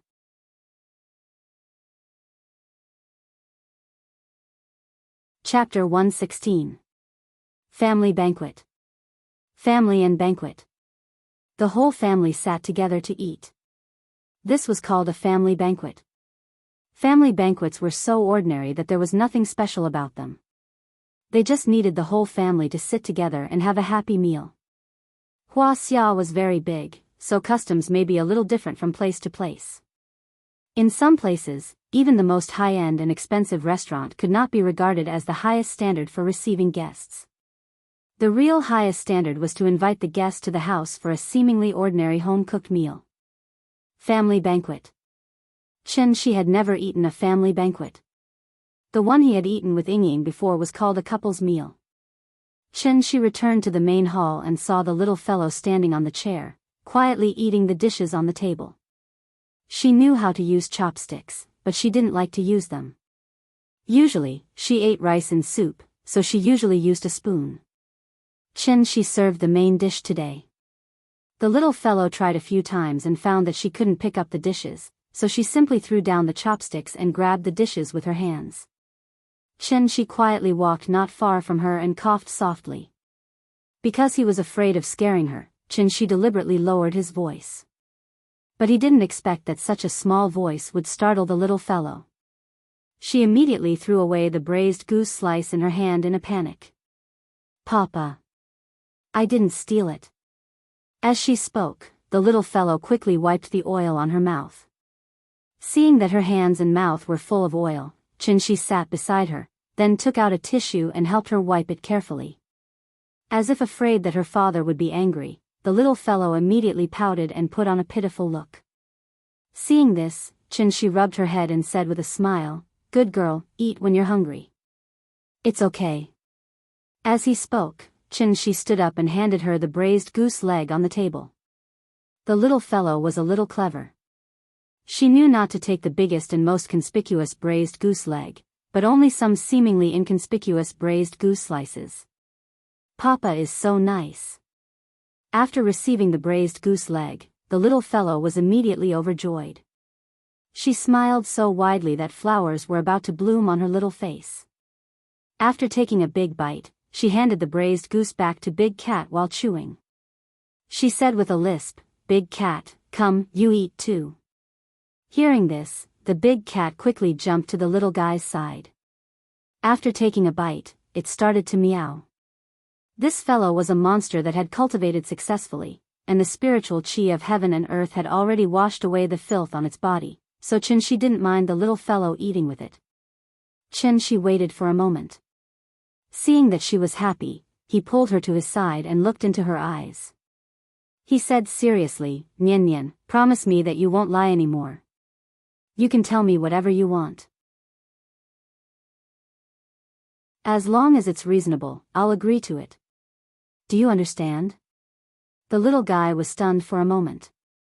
After hesitating for a moment, she nodded gently and replied weakly with a pout, "Okay, I won't lie, good girl." Chin-shi pinched her little face. At this time, Qin Shueching also walked into the main hall. After seeing her sit down, Chin-shi turned his head and looked in the direction of the study. To be honest, he still hadn't decided what kind of attitude he should use to face Qin Yongyan. Since ancient times, the relationship between father and son-in-law was slightly better than the relationship between mother and daughter-in-law. But this didn't mean that there wouldn't be conflicts between father and son-in-law. As the saying goes, the more a mother-in-law looks at her son-in-law, the more she likes him. However, there was no uniform way for a father-in-law to look at his son-in-law. Perhaps it was because mature men were more reserved, so they would hide some of their thoughts in their hearts and wouldn't make a conclusion easily. Even if they liked or disliked him, the father-in-law wouldn't easily express it. Before arriving home, Qin Ruoying proposed to eat outside, but Chin-shi said that he wanted to let her try his cooking. Qin Ruoying couldn't persuade him, so there was this sumptuous meal in front of her. In fact, eating wasn't the main point. Meeting Yingying's father officially was the main point of this dinner. Chen-shi and Qin Yongyan, this father-in-law and son-in-law, had a very subtle relationship. Nyen was already 4 years old when Qin Yongyan just found out that he had a granddaughter. And as his son-in-law, Chen-shi showed his invincible power in the village in the morning, showing his absolute power that was beyond imagination. Everything that happened. What kind of experience would Qin Yongyan have? Chen-shi couldn't imagine it from his perspective. After all, he wasn't involved. Anyway, what's done is done, and he had finished eating. His father-in-law couldn't possibly ask him to spit it out, right? After waiting for a while, Qin Ruoying and Qin Yongyan arrived. As soon as they walked into the main hall, Chen-shi was about to get up and greet them. Like Qin Shueching, Chen-shi still hadn't figured out how to address Qin Yongyan. Yingying wasn't his legal wife after all. They were already engaged, so it wouldn't be good to call him dad directly.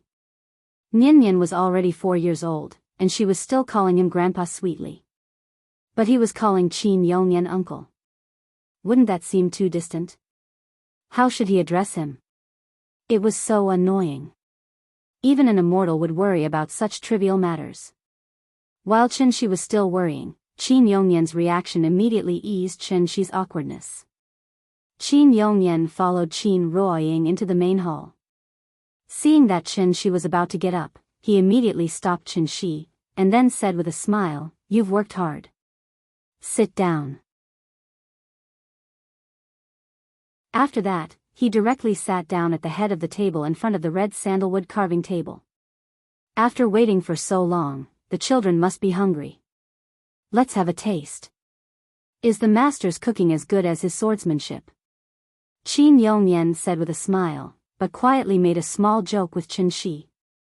As soon as he said that, Qin Shueqing's hand, which was about to pick up the chopsticks, suddenly trembled. She was a Wu Dao guru, but now even holding a pair of chopsticks was trembling. It was easy to imagine how complicated her feelings were right now.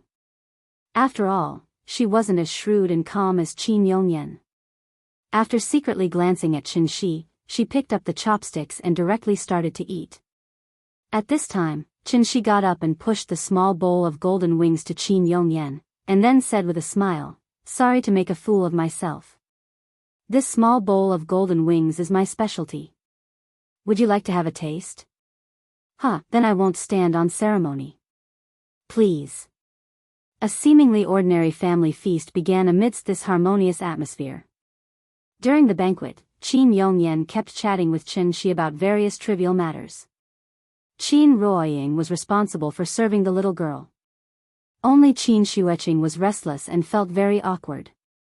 After finishing the rice quickly, she immediately got up and said, "I'm full." "Uncle, sister, take your time." After that, Qin Shueqing turned to leave. However, at this time, Qin Yongyan suddenly stopped her and asked with a smile, "Shueqing, did you talk to your father on the phone?" Qin Shueqing nodded and replied, "Yes, they will come back after a while." "Oh, okay." Qin Yongyan nodded, but then suddenly pointed to her seat and said with a smile, "There are guests at home. You can be considered as half the host here. Don't be in a hurry to leave. Sit down for a while." "Ah." Qin Shueqing looked at Qin Yongyan with a little surprise. Seeing that he was looking at her with a smile, Qin Shueqing couldn't help but hesitate for a moment, and then reluctantly sat down again. Qin Shi glanced at Qin Shueqing. After seeing her sit down, he suddenly said to Qin Yongyan, "Uncle Qin, sorry for calling you like this." Hearing this, Qin Yongyan immediately turned to look at Qin Shi. He still had a smile on his face. He just looked at Qin Shi with a smile and didn't say anything. Seeing this, Qin Shi also smiled. He gently held Qin Ruoying's hand under the table, and then said with a smile, "Nian is already 4 years old, but I still owe Ying a romantic wedding, so, I hope to hold this wedding for her under your witness. What do you think, can you?" Before Qin Yongyan could answer, Qin Ruoying had already turned her head and looked at Qin Shi in a daze. Wedding. She really never thought about it. Qin Shi had actually been keeping this matter in her heart. Drinking wine and growing old together.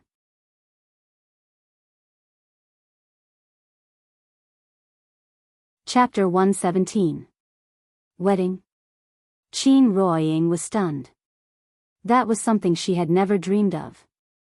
Therefore, her first reaction was to avoid the trouble. But when she felt the warmth from Qin Shi's hand, after hesitating for a while, she swallowed the words that were about to come out of her mouth. Which girl didn't yearn for love? Which teenager didn't fall in love? 20 years had passed and she was almost 30 years old. Her daughter was already 4 years old. Now that Qin Shi suddenly said that he wanted to hold a wedding for her, why did it sound so awkward? It was very embarrassing. "Oh? Have you decided when to hold it?" As he spoke, Qin Yongyan looked at Qin Ruoying with a faint smile.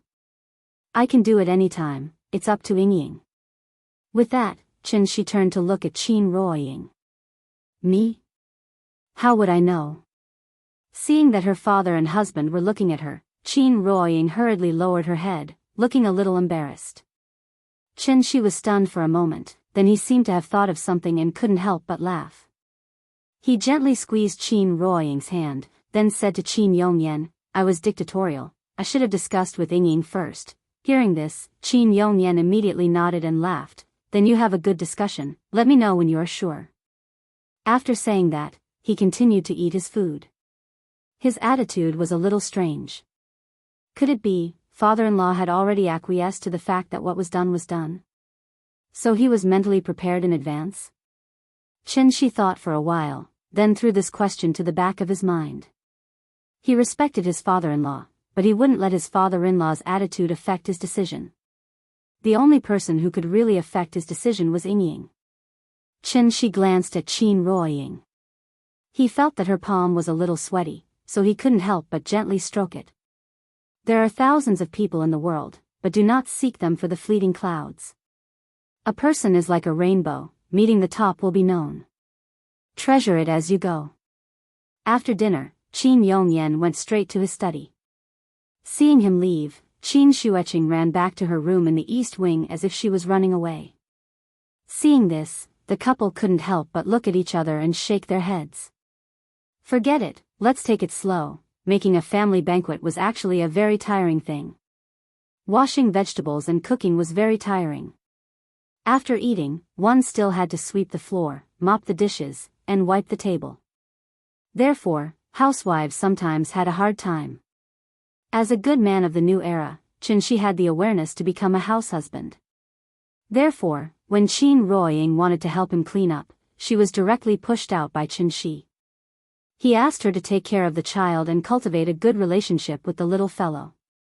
Shangjing is a city that never sleeps. Hohai, Workers' Sports Complex, and Sanlitun are all bars, nightclubs, and food stalls. Hohai was very lively, but Dongming Alley, which was separated by a lake, was very quiet. This was the taste of old Shangjing. After cleaning up, when Qin returned to the west wing, the little fellow was lying in Qin Ruoying's arms, giggling in front of the TV. When the little fellow saw Qin come in, she immediately sat up, patted the bed, and shouted, "Papa! Papa, come and watch cartoons with me." "Okay, Papa and Mama will watch with you." Qin got on the bed, and with Qin Ruoying, one on the left and one on the right, the little girl was sandwiched between them. The little fellow looked to the left, and then to the right. This was the first time she had enjoyed this kind of treatment, so she was immediately very excited. Therefore, she turned left and hugged Qin, and then turned right and hugged Qin Ruoying. She tossed and turned on the bed, and was so happy that she didn't even want to watch cartoons. Looking at the little fellow who kept rolling on the bed, Qin suddenly turned his head and looked at Qin Ruoying. The feeling of tacit understanding came again. Therefore, Qin let her play for a while. Seeing that she was too tired to turn over, Qin gently touched her little face and said seriously, "Nian, it's almost time for you to sleep." Hearing this, the little fellow immediately hugged Qin's arm, pouted, and said coquettishly, "I don't want to. I'm not sleepy, I want to play for a while more." She really slept too much today. It was only 9 o'clock, so the little fellow was full of energy and didn't feel sleepy at all. Qin helplessly pinched her face, and Qin Ruoying secretly laughed. Children are really ignorant. Hindrance, although he could use magic to make her sleep, Qin obviously wasn't in a hurry to do that, so he had to hold her and watch cartoons again. However, the animation on the children's channel was over, but the little fellow still didn't want to sleep. Qin had no choice but to order a Frozen movie for her. A Frozen movie lasted more than 90 minutes. When she finished watching, it was finally 12 o'clock. "Papa, I'm sleepy." The little fellow raised her little hand and yawned lazily with her mouth open, and finally wanted to sleep. Qin was afraid of waking her up, so for the first time, he didn't take her to brush her teeth and wash her face tonight. The little fellow held her father in one hand and her mother in the other, and soon fell asleep. After gently covering her with the quilt, Qin patted her forehead with a meditation spell. Then he sat up and said softly to the big cat, who was lying at the end of the bed, dozing off, "Big cat, go out, and don't come back tonight." "Meow." The big cat looked at him inexplicably. However, what responded to it was Qin's slightly murderous eyes. "Meow." Seeing this, the big cat immediately jumped out. The door was closed, so just as it was about to jump up and open the door, Qin had already opened the door for it. The big cat was stunned for a moment, and then rushed out of the west wing at a faster speed. It was not good to stay here for a long time. After the big cat left, Qin picked up the little fellow and gently put her aside, then moved to Qin Ruoying's side and lay down. Qin Ruoying was lying on the bed, seeming a little nervous. As soon as Shi lay down beside her, she seemed to be stimulated and suddenly sat up from the bed. After hesitating for a moment, Qin Ruoying said with some embarrassment, "Nian Nian is still next to us, she's asleep." Aya, Qin Ruoying gently swatted away the devil's claws that wanted to play tricks. She bit her red lips and opened her mouth to say something, but Shi had already kissed her gently. She turned around to face the flowing snow, climbing onto the bed to hug the beautiful Tsong. Mandarin ducks dancing neck to neck, jadeite encirclement. Eyebrows together bashfully, lips red and warm. Fresh and fragrant, skin smooth and jade-like. Weak and languid wrists, so tender and lovable. Beads of sweat, messy green hair. After 1,000 years of happiness, I've heard of 5 nights of poverty. The time to linger is limited, the love is hard to end. It was the beginning of a break. Ying, do you want to try in the sky tomorrow? In the sky? Qin Ruoying was stunned for a moment, but then she shyly spat at him. Bah! How can you think of that, shameless? We're an old married couple, what's there to be shy about? Hearing that, Qin Ruoying pretended to be angry and threatened him, I'm going to be angry. Seeing that, Shi immediately raised his hands to surrender. Okay, I won't say it, humph. The two of them lingered for a while. Shi hugged her and suddenly asked seriously, Ying, are you looking forward to our wedding? Qin Ruoying looked at him quietly in the dark and did not answer immediately. She gently leaned her head on Shi's chest. Then, with a sense of relief, she suddenly sighed and said, I didn't dare to think about it before, so I never thought about it. Thank you.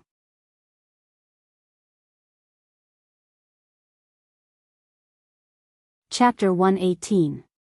After the couple spent some time together, the date of the wedding was finally set. December 12th, half a month later. There was no special meaning to it.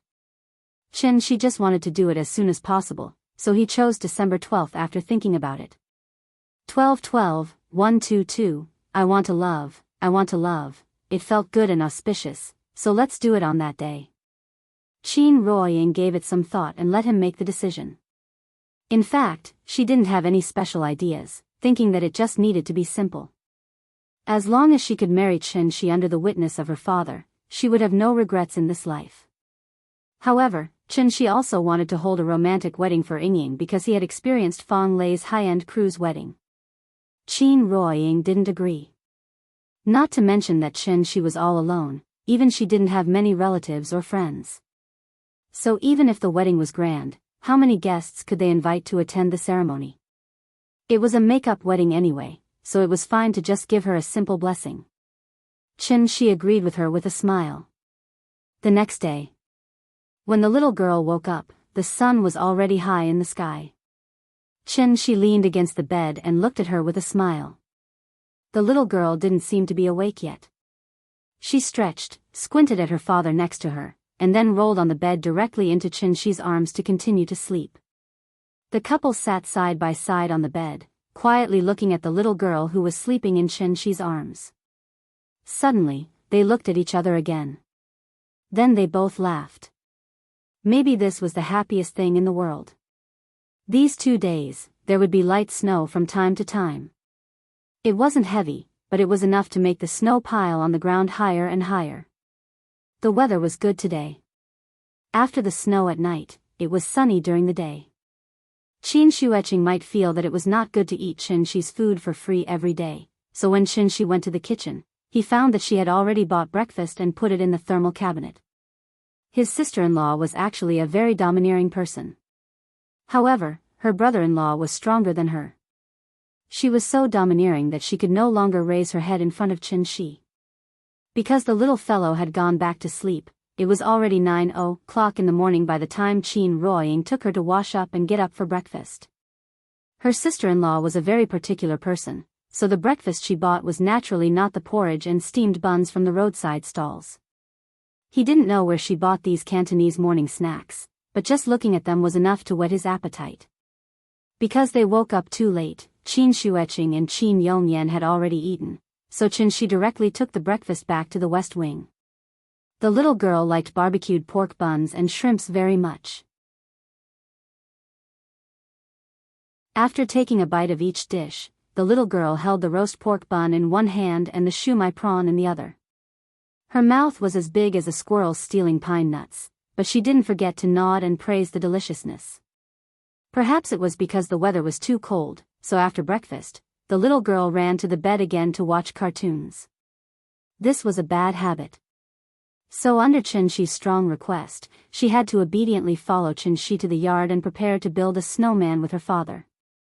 However, perhaps it was because Qin Shi had built a super large snowman for her before.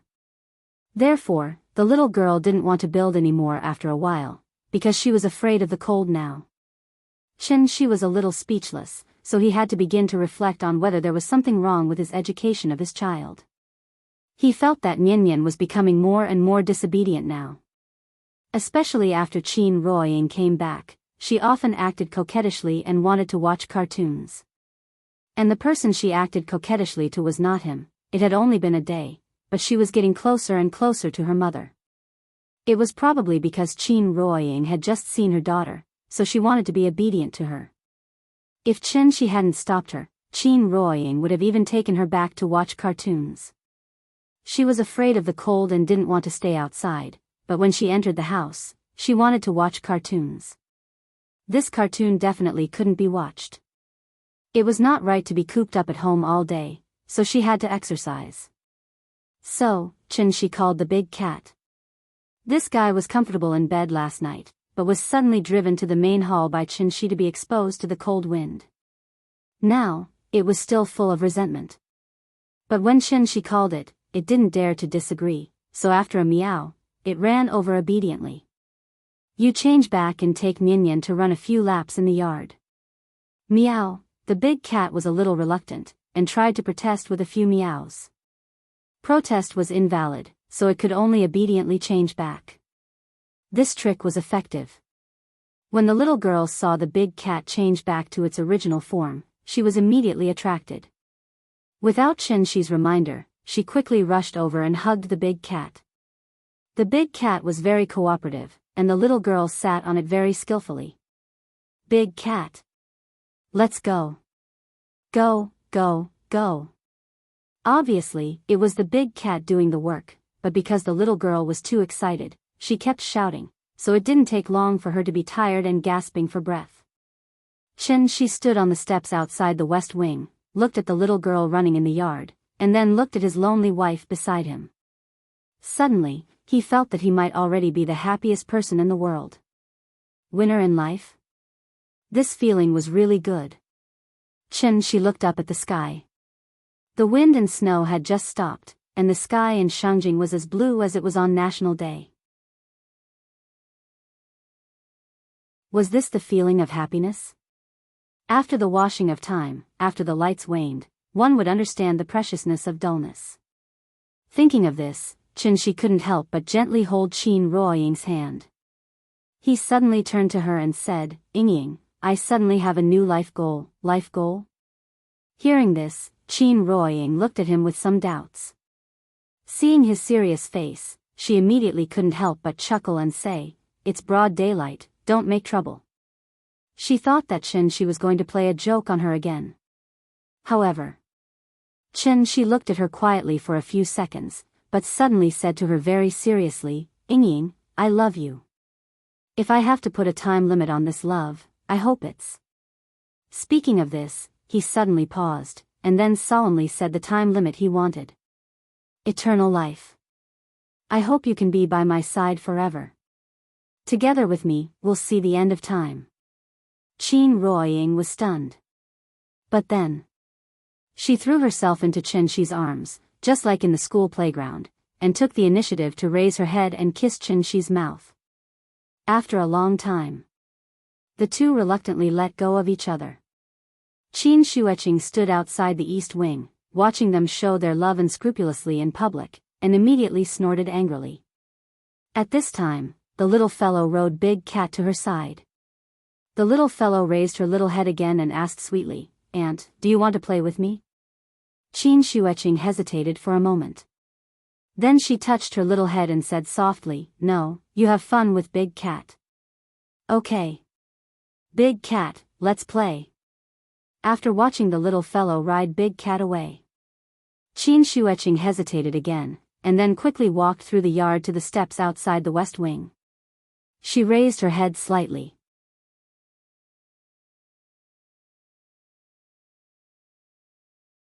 Chapter 119.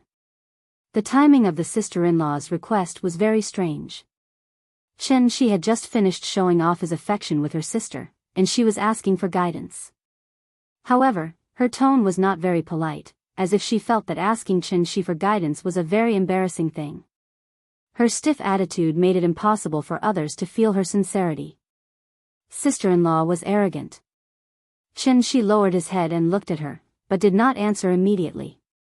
At this time, Qin Ruoying suddenly squeezed his hand slightly, clearly reminding him to answer quickly. Before the husband said anything, the wife had already started to whisper pillow talk. Chen Shi smiled and looked at Qin Ruoying. Then, under Qin Shueching's slightly expectant gaze, he suddenly shook his head and said softly, "No." Qin Shueching was stunned. Qin Ruoying was also stunned. The two sisters looked at Chen Shi in disbelief. They obviously did not expect Chen Shi to refuse. Obvious Jing, inward Jing, peak Jing, Dan stage, Alcade stage, invincible stage, diviner stage. Chen Shi was already standing at the peak of this world. Those who had reached the controlled Dan stage were called grandmasters. But after reaching the grandmaster stage, Qin Shueching realized how difficult it was to go further. Chen Shi was a diviner. As long as he casually gave her some guidance, it would definitely be a great help to her. Her idea was good, but she really did not expect that Chen Shi would refuse her directly in front of her sister. Qin Shueching became angrier and angrier the more she thought about it. In a fit of anger, she immediately turned around and walked back to the east wing. Qin Ruoying knew her sister's temper, so she immediately pulled Chen Shi, wanting to intercede for her sister. However, before she could say anything, Chen Shi sighed softly and suddenly stopped Qin Shueching. "I have never learned martial arts. How do you want me to give you guidance? Why don't you show it to me first?" Hearing this, Qin Shueching immediately stopped. She was a Wu Dao Grand Master, but now she was asking for guidance from a necromancer. It did seem a little unreasonable. However, Chen Shi was ultimately at the celestial being realm. His horizons were definitely not something that ordinary people could compare to. Thus, after thinking for a while, Qin Wanqing turned around and said, "Okay, I'll play it for you first." After saying that, she walked to the center of the courtyard and got into a starting position. The Qin clan's inherited martial art, Mother-Child Soft Palm. The Mother-Child Cotton Palm had a total of 9 forms, and each form had 6 variations. There were a total of 54 forms, and each form had a molecular variation. Therefore, the Mother-Child Cotton Palm had a total of 108 forms. In the small courtyard. In a slightly tipsy winter day, Qin Shueching proudly stands alone, holding her breath. As a grandmaster of the Dan stage, she had long cultivated the martial Tao from the vocal realm to the silent realm. Suddenly, she moved. Her lotus steps moved slightly, and her posture was exquisite beyond compare. Light clouds danced gracefully as her sleeves fluttered in the wind. Suddenly she was as ethereal as a light cloud, and suddenly she was like a magpie startling its nest. A set of Mother-Child Cotton Palm, which was soft but firm, came out from her hands. It was not like a martial art, but more like a dance. As it fluttered and danced, it was like a snow lotus blooming angrily. The little fellow, who was riding the big cat and wandering around, was attracted by her dance, so she immediately rode the big cat back to Chen Shi's side. She looked up and asked, "Papa, is Auntie dancing?" Chen Shi bent down and picked her up from the big cat, and then asked with a smile, "How is it? Is Auntie dancing well?" "Yes." The little fellow immediately nodded heavily, and suddenly said with some expectation, "I also want to learn." Hearing this, Chen Shi kissed her little face and laughed, Auntie is dancing the mortal dance. When you grow up, Papa will teach you the immortal dance and let you become a fairy like Sister Chang-yi, okay? Okay. Teach me, Papa. The little fellow put her arms around Chen-Shi's neck and immediately giggled. The 108 moves were soon finished. Chen-Shi stopped and stood still. She raised her head and looked at Chen-Shi again with some expectation in her eyes. Chen-Shi did not speak immediately, because after seeing Chen-Shi's performance, he suddenly remembered the moves that great-granduncle used when fighting with him. It was beyond the scope of martial arts. The environment of the earth was not suitable for cultivation, so martial arts itself was a deformed product under the influence of the environment. This was a dead end. There was no way ahead. However, great-granduncle had obviously found another way. Therefore, after pondering for a while, Chen-Shi looked at Chen-Shi and said softly, "That's it. I'll think about it first and give you an answer tomorrow." Okay. Chen-Shi looked at Chen-Shi with a complicated expression, and then turned back to her room in the east wing. After his sister left, Chen Ruoying turned to look at Chen-Shi and suddenly asked thoughtfully, "You're so powerful now. Is it because of that place in your memory?" She had seen Chen-Shi's memory. Although it was only the first few years, it was enough for her to understand that there was a place called the Heavenly Jade Domain in this world. The people there were very powerful. Chen-Shi looked at Chen Ruoying. Seeing her worried look, he could not help but smile. "It's a very long story. Let's go, I'll tell you slowly." The couple brought the little fellow back to the west wing. Then, Chen-Shi told Chen Ruoying the story that had lasted for 500 years. Heavenly Jade Domain, Immortal Cultivators. Heavenly Domain, Heavenly Yen Sect. Odd Job Disciple, Dawn Divine Lord. Starting from the Heavenly Jade Domain, he entered the Heavenly Yen Sect and became an odd job disciple. In the end, he stood out from countless odd job disciples and became an official disciple of the Divine Sect, officially beginning his path of cultivation. The story was very long and very unbelievable, so Chen-Shi could only tell the main points. Chen Ruoying became more and more confused as she listened. Until she heard Chen-Shi say that he had lived in the Heavenly Jade Domain for a full 500 years, she could not help but open her mouth and say in shock, 500 years? She originally thought that Chen-Shi had only gone to a mysterious place like a village to learn cultivation. Only now did she finally understand. Chen-Shi had gone to another world. A place infinitely far away from Earth, a place where the flow of time was completely different from Earth. It was too unbelievable. Chen Ruoying digested it for a long time, but she still could not accept it. What she cared about was not the immortal cultivators, nor the Heavenly Jade Domain. What she cared about was the 500 years that Chen-Shi said. She had lost Chen-Shi for 5 years. But Chen-Shi had lost her for a full 500 years? A person living alone in a completely unfamiliar place for 500 years? And after 500 years, Chen-Shi still remembered her? After going through so much, just to come back and find her? Chen Ruoying stared at Chen-Shi in a daze. She would not doubt his words, which was why she felt that it was somewhat unacceptable. What did 500 years mean? Chen Ruoying really could not imagine it. She stared at the lover in front of her in a daze. Suddenly, she seemed to understand what Chen-Shi meant by eternal life. Chen-Shi looked at Chen Ruoying. When he saw her dazed expression, he immediately regretted it. He really should not have told Ying such an unbelievable thing. He should have optimized this story and told her in a way that Ying could understand. Chen-Shi regretted it a little.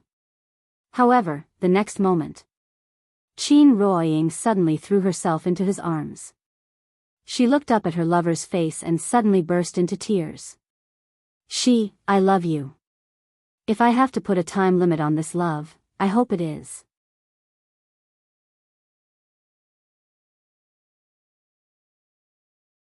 Chapter 120. Immortality. It was the ultimate dream of countless people, but it was obviously impossible to achieve. Although cultivators had a long lifespan, compared to immortality, what was a few hundred years?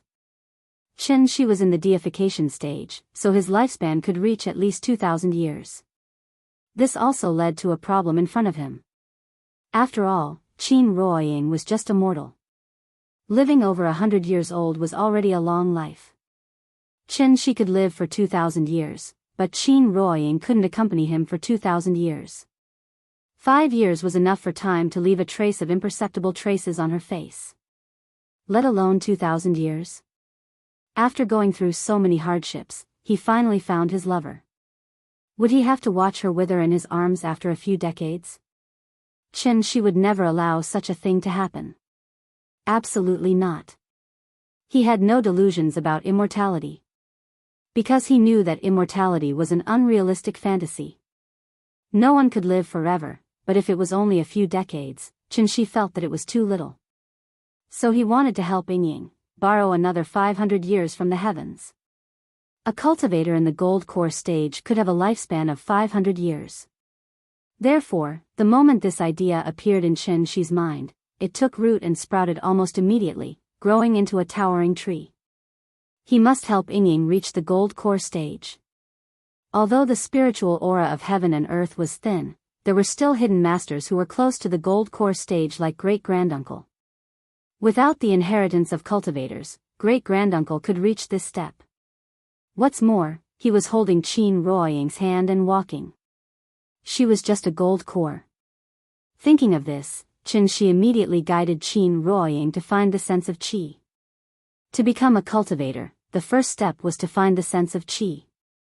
Only after detecting the existence of the spiritual aura of heaven and earth could one use a secret method to refine the spiritual aura into one's own true essence and gather it in one's dantian. If one couldn't even detect the spiritual aura of heaven and earth, then what was the point of cultivating? The sense of qi was a mysterious feeling beyond the 5 senses.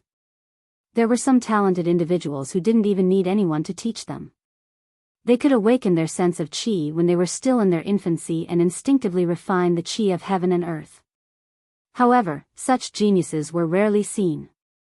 Therefore, if one really wanted to talk about it, humans, who were the wisest of all living things, were inferior to demons in this aspect. For example, Big Cat. It was originally a wild leopard that lived in the mountains. One day, when it suddenly awakened its sense of qi, it relied on its instincts and slowly stepped into the spirit-gathering stage. As more and more spirit qi accumulated, the big cat naturally reached the wisdom realm. Now that it had gained sentience, it could be considered to have truly stepped onto the path of cultivation. It was impossible for Qin to hide anything from Qin Ruoying. Therefore, he took out the best cultivation technique he had, the treasure of the Sky Yen Divine Sect, the Sky Yen Divine Canon. The cultivation method is the best, but Qin Ruoying doesn't know what's wrong with her. She tosses and turns for a whole night but still can't find any qi. It was true that the spiritual energy on earth was sparse. However, the person sitting next to her is a spirit formation stage expert. Qin even used his own true essence to completely wrap her up. It wasn't an exaggeration to say that every breath she took was pure true essence that had been refined by Qin. It was even purer than the original heaven and earth spirit qi. However, even so, Qin Ruoying still can't find any qi. To find the qi, a slower person would need a few hours, while a faster person would only need a few minutes. For example, Qin's method of using true essence to directly wrap her up is practically cheating. Unfortunately, she still can't feel it. There's no other way. Qin doesn't want to give her too much pressure, so he can only lie to her and say that everything is difficult at the beginning, and let her try again tomorrow morning. Qin Ruoying can't even be considered as a martial artist, her physical strength is already weak. After tossing and turning for an entire night, she is also tired, so she didn't suspect anything and fell asleep while hugging Qin. The next day, Qin Xueqing bought breakfast as usual. After breakfast, Qin took the little fellow to do morning exercises in the courtyard. Qin Ruoying stayed in the house to continue to search for the qi. However, until lunchtime, Qin Ruoying still can't find the qi. At this time, Qin can't help but feel anxious. Immortal cultivators are divided into realms, and every time a cultivator crosses a major realm, they will have an extraordinary transformation. However, the advancement of this realm is extremely difficult. Many people with mediocre aptitude may even be trapped in the qi refinement stage for their entire lives, and can't make any progress. He has been in the Tianyuan world for more than 500 years, and he has never heard of anyone who can't find the qi. If you can't find the qi and can't even enter the door, what kind of cultivator are you? Could it be, is it because the cultivation methods of the Tianyuan world can't be used on Earth? Thinking of this, Qin Shi immediately found Qin Shueching, and then taught her a set of ordinary cultivation methods. Qin Shueching thought that Qin Shi taught her the cultivation method of the necromancer, so she immediately began to search for the qi according to what he said. However, Qin Shueching and Qin Ruoying are in the same situation. The two of them struggled until the afternoon, but still couldn't find the qi that Qin Shi was talking about. If they can't find the qi, it means that they can't cultivate. The matter is a bit serious. Qin Shi hesitated for a moment, and then took the set of cultivation methods to Qin Yongyan, and prepared to let his father-in-law try it. Qin Yongyan is also a Dan stage grandmaster. After seeing how powerful Qin Shi is, he has always been very interested in Qin Shi's cultivation methods. So now that Qin Shi came to him with the cultivation methods, Qin Yongyan immediately smiled and practiced according to what he said. The same treatment as Qin Shueching. As soon as Qin Yongyan closed his eyes, Qin Shi wrapped him with vital essence. However, after a few seconds, Qin Yongyan suddenly opened his eyes and chuckled. Is this the qi sense you were talking about? It's really a strange feeling. You feel it? Qin Shi's expression changed abruptly. He immediately withdrew his vital essence, and then asked nervously, then try again. See if you can absorb the surrounding spiritual qi into your body through this set of cultivation methods. Okay, I'll try. Qin Yongyan sat cross-legged on the ground with his hands on his knees, and then practiced according to the cultivation methods given by Qin Shi. Qin Shi looked at Qin Yongyan nervously. After about 10 minutes, Qin Shi suddenly felt that the spiritual qi around Qin Yongyan began to flow slowly. Although it was extremely weak, it proved that there was nothing wrong with the cultivation methods. He could cultivate. Since there was no problem with the incantation, then what was the problem? With a stomach full of doubts, Qin Shi quickly returned to the west wing. Qin Ruoying was sitting on the bed, trying hard to find the qi. After hearing Qin Shi say that cultivation could prolong life, she was completely moved. After all, if possible, who wouldn't want to live a few more years? She worked very hard. Because she also wanted to be with Qin Shi forever, until the end of time. The little girl sat on the bed, watching cartoons while curiously looking at Qin Shi and Qin Ruoying.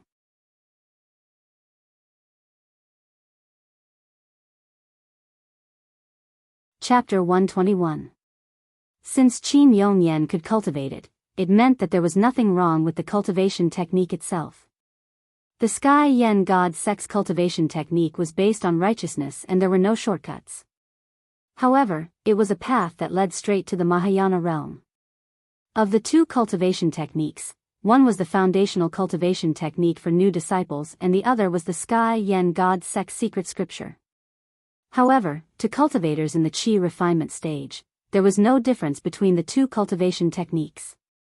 The great Tao flowed like mercury and every grain was round. It was impossible for the Sky Yen God sect to keep their cultivation techniques to themselves. Allowing new disciples to cultivate incomplete foundational cultivation techniques was undoubtedly a foolish method of self-destruction. Qin Yongyan could cultivate it, but Qin Ruoying and Qin Shueching could not sense qi. This made Qin Shi very suspicious. If it was not a problem with the cultivation technique, could it be gender? However, that was obviously impossible. The Sky Yen God scripture did not have any requirements to be passed down to males and not females. As the sect master's daughter, Yu Zijin had cultivated the Sky Yen God scripture earlier than him. Before Qin Shi left, Yu Zijin had already successfully stepped into the divine transformation stage and was given the title of Goddess Zijin. What exactly was the problem? She stood beside Qin Ruoying and looked at his lover's diligent appearance. The pressure in his heart increased.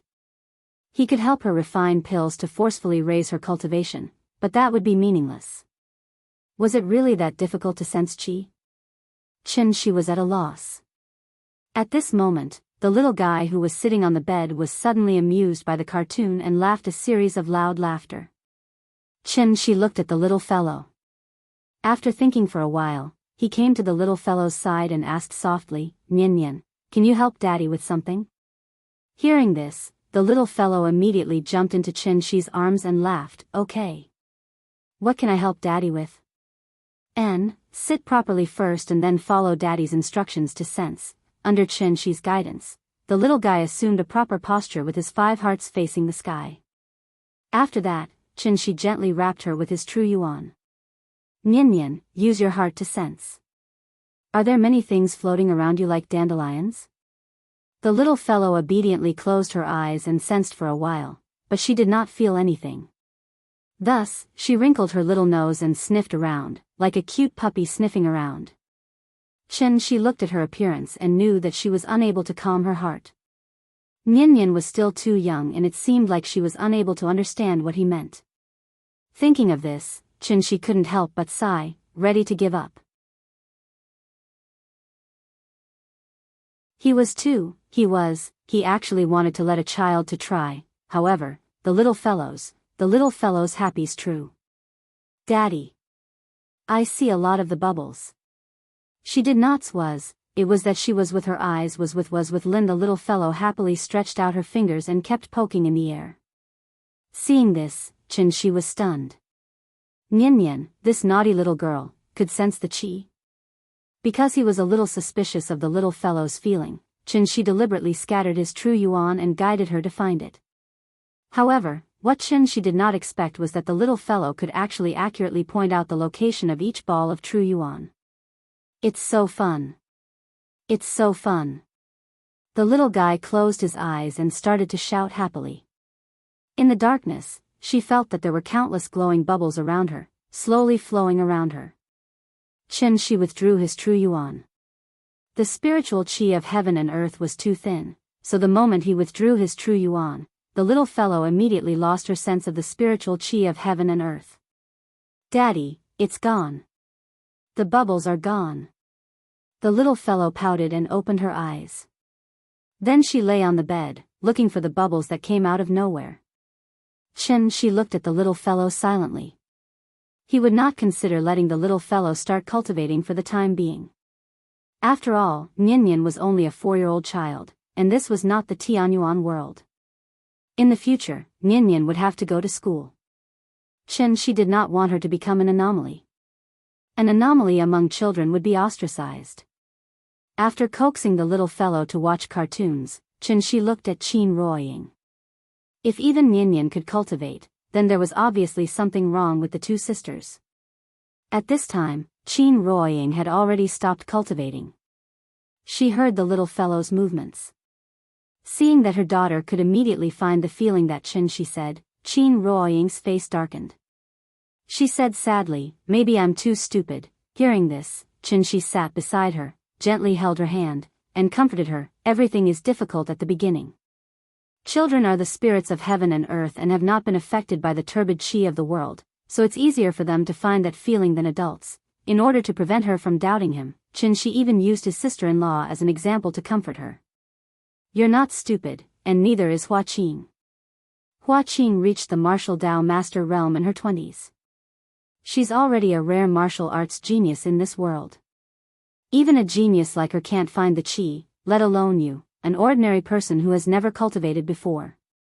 "Don't worry, don't pressure, let's take it slow." "Okay, then I'll try again." After hearing Shi's words, Qin Ruoying immediately relaxed a lot. Even Hua Qing could not learn it. It could be seen that what she taught them must be much more difficult than martial arts. Therefore, it was normal for her not to be able to learn it in a short time. Thinking of this, Qin Ruoying immediately relaxed a lot. After smiling at Shi, she closed her eyes and began to cultivate again. However, She was no longer stressed, but the pressure in Chen-Shi's heart was increasing. After leaving a ball of vital essence to gently wrap her up, Chen-Shi quietly walked out of the west wing and then went to the main room to find Qin Yongyan. The Qin family's courtyard house was on the west coast of Shikahai. A little further down was the center of Hua Xia's power, Zhongnanhai. Chen-Shi had been back on Earth for so long. Based on the places he had been to so far, Zhongnanhai's spirit energy was only second to Qinling. It was definitely an excellent place to cultivate in seclusion. Qin Yongyan had been sitting in the main room cultivating. After tossing and turning for the whole afternoon, when Chen-Shi once again walked into the main room, she could even see a trace of cloud rising around Qin Yongyan's body. This was the manifestation of the condensed spirit energy of heaven and earth. It also meant that Qin Yongyan had begun to try to refine the spirit energy of heaven and earth. Chen-Shi did not tell Qin Yongyan the truth. He simply described the problem that the sisters were facing now. Qin Yongyan was very smart. Therefore, he immediately understood that Chen-Shi was hinting him not to mention cultivation in front of the sisters, so as not to bring unnecessary psychological pressure to them. Chen-Shi was in charge of dinner. After the meal was served, under Chen-Shi's constant urging, Qin Shueqing reluctantly walked out of the east wing.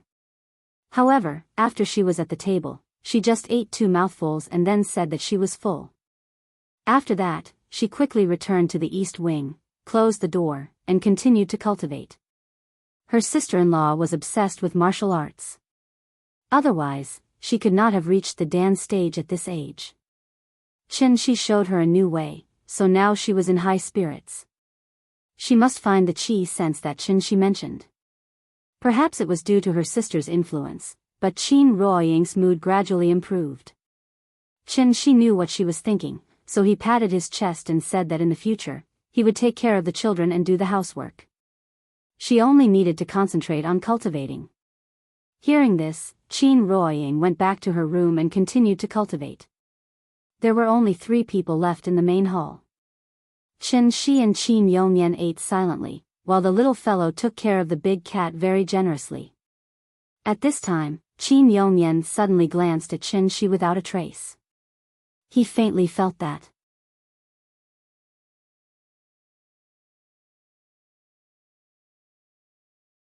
Chapter 122. The next morning. Qin Shueqing didn't buy breakfast today, so Chen-Shi went to the roadside stall and bought some. This time, he didn't buy steamed buns, but jianbing fruits for the little fellow. The little fellow had been eating Cantonese morning snacks for 2 days. Chen-Shi thought that her appetite would be very picky, so he bought jianbing fruits just to let her have a taste. If she really didn't like it, he would have to cook it himself. However, what Chen-Shi didn't expect was that the little fellow was instantly interested in the jianbing fruits after getting them. She held the oiled paper bag, opened her mouth wide, and took a big bite.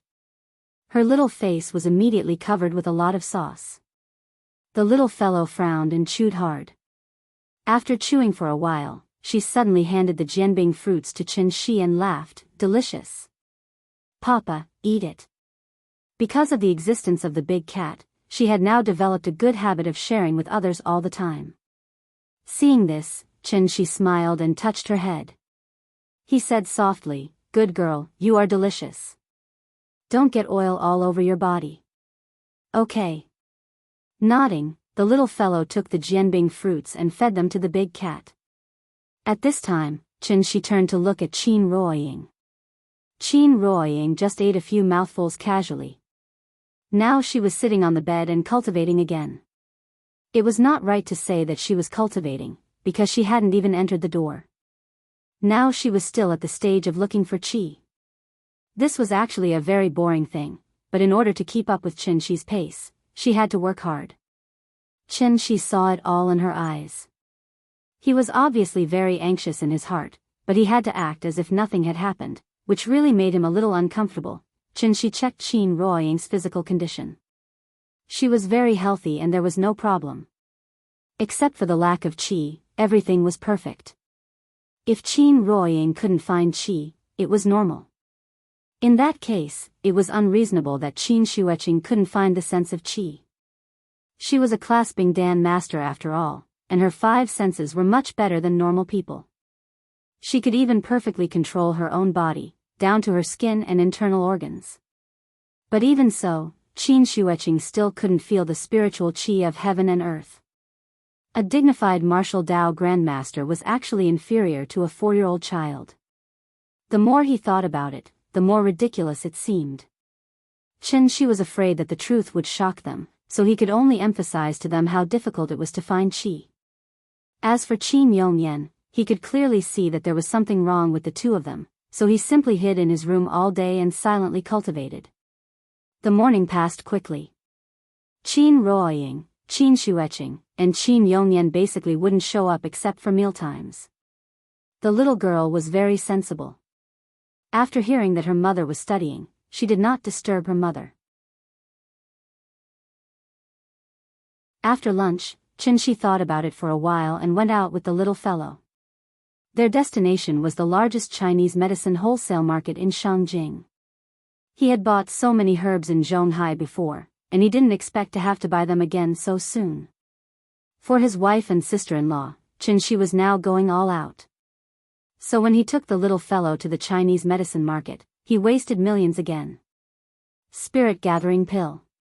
It was an entry-level pill that could allow qi refining stage cultivators to quickly accumulate qi. Because of the lack of a few core ingredients, the effect of the pill might be greatly reduced like the simplified version of the Spirit Gathering Pill. Qin Shi really didn't have a solution for their current situation, so he could only put all his hopes on the pill. Maybe after they ate the Spirit Gathering Pill, they would be able to sense the spiritual qi of heaven and earth after having true qi in their bodies. The idea was not bad, and it was worth a try. So Qin Shi waited until midnight. After the truck brought the herbs he needed, he immediately began to make the Spirit Gathering Pill in the yard. In order to improve the effect of the pill, Qin Shi even directly poured true qi into it.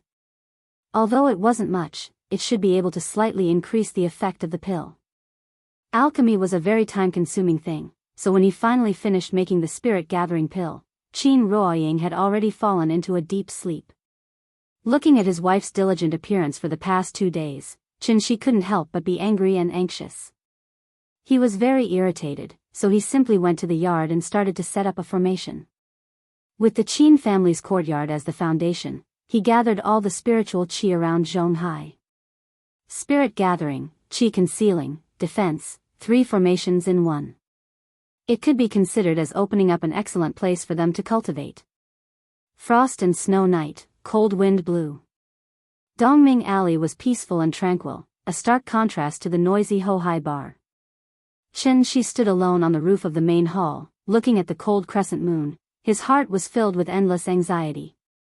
No matter what, he had to let Yingying step into the Aurus core stage. He stood there for an entire night. It wasn't until the sun rose from the east, and when a hazy glimmer appeared on the horizon, that Qin Shi knocked on his sister-in-law's door. His sister-in-law was a master. She only needed to rest for 2 hours a day, so when Qin Shi knocked on the door, she had already started cultivating. Qin Shi handed her a Spirit Gathering Pill. She didn't ask any questions, directly swallowed it, then returned to her room to continue cultivating. Qin Shi, on the other hand, stood outside the door, silently sensing the movements in her room. There was still something wrong. Even though the Spirit Gathering Pill didn't have an immediate effect, but shouldn't there be some reaction?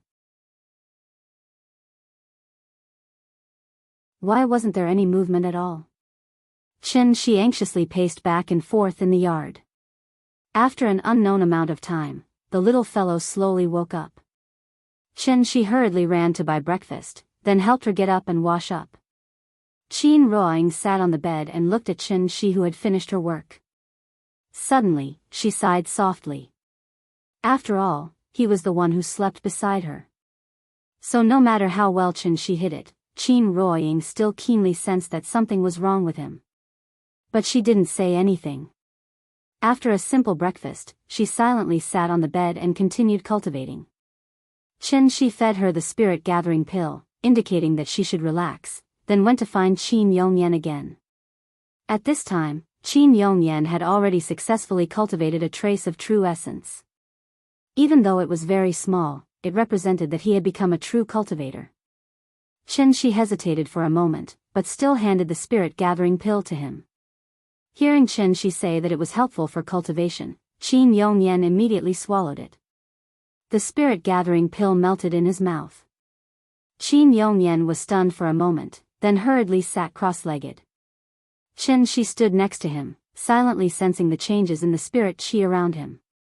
10 minutes later, Qin came to the courtyard. He looked at the west wing, then looked at the east wing. Then he turned around and looked at the main hall. The door of the main hall was wide open. From his position, he could just see the large red sandalwood table carved with dragons. On top of the table was Li Bai's, gazing at the Heavenly Gate mountain. The Heavenly Gate is broken and the Chu River is opened. The blue water flows east. Suddenly, a murderous aura suddenly exploded from his body. A formless energy quickly spread out with him as the center. It was as if a stone had suddenly been dropped into a calm water surface, causing ripples to appear one after another. Crack. In the small courtyard, the blue stone slabs shattered.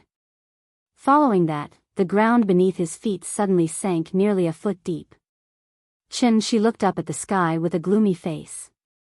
He finally knew why. Qin Ruoying, Qin Shueching.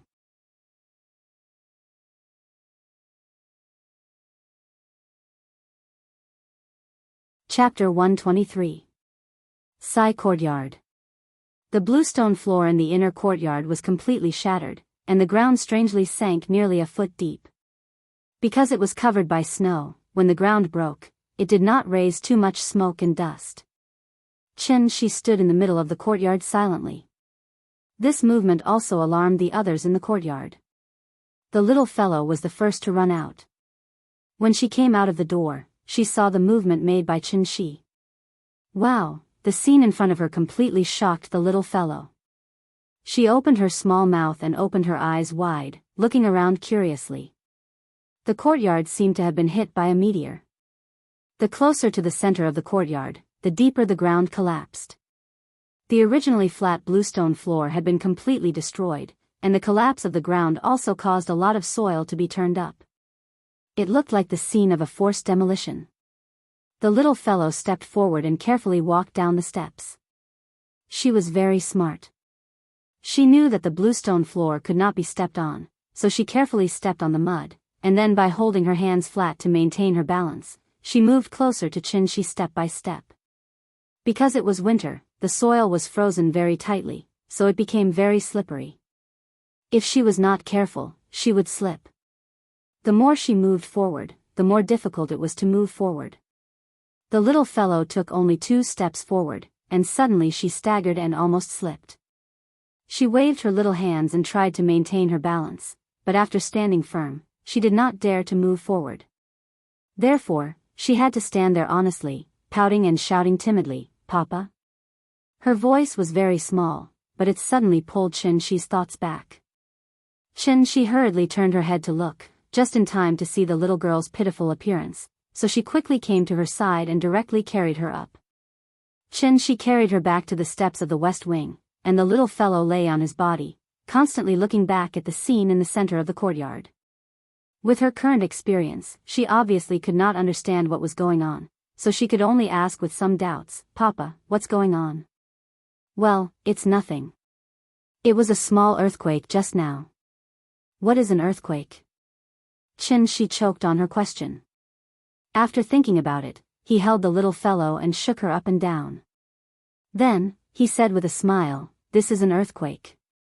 Little rascal's head was shaking from his shaking, even more than when he was riding Big Cat.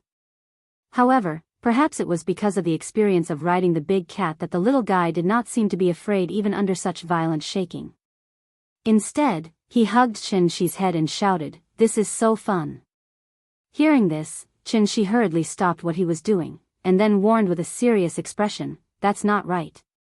Not fun at all. Earthquakes are very scary.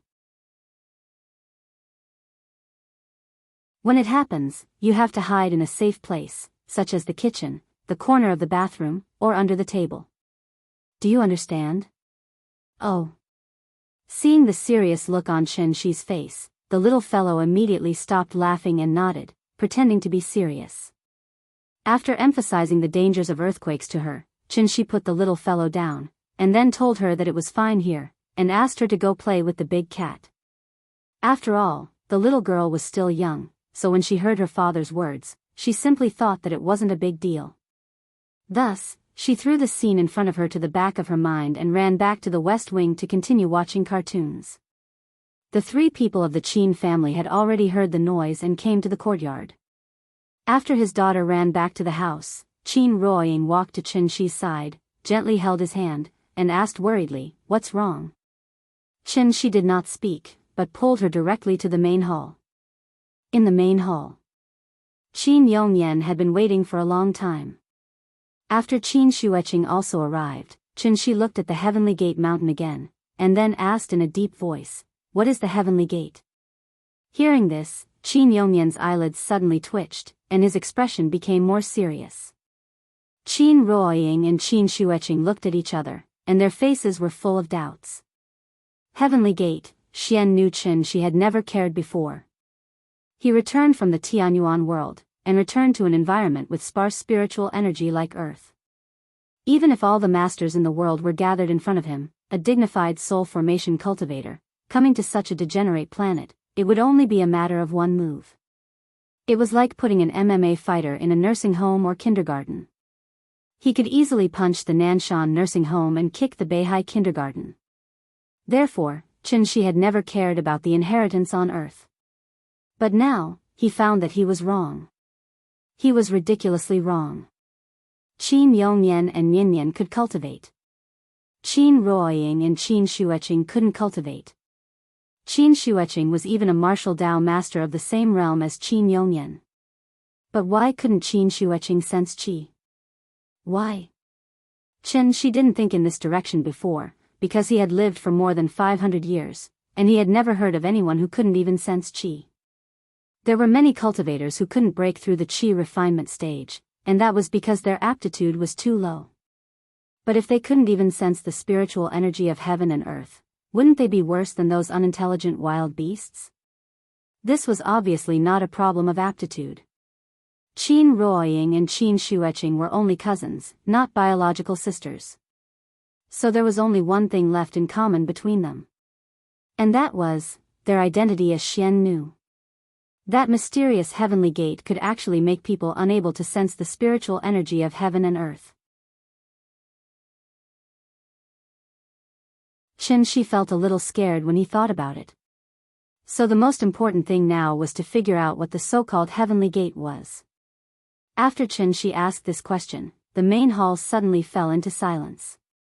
After a long time, Qin Yongyan looked at Qin and sighed. The Heavenly Gate is an ancient legend.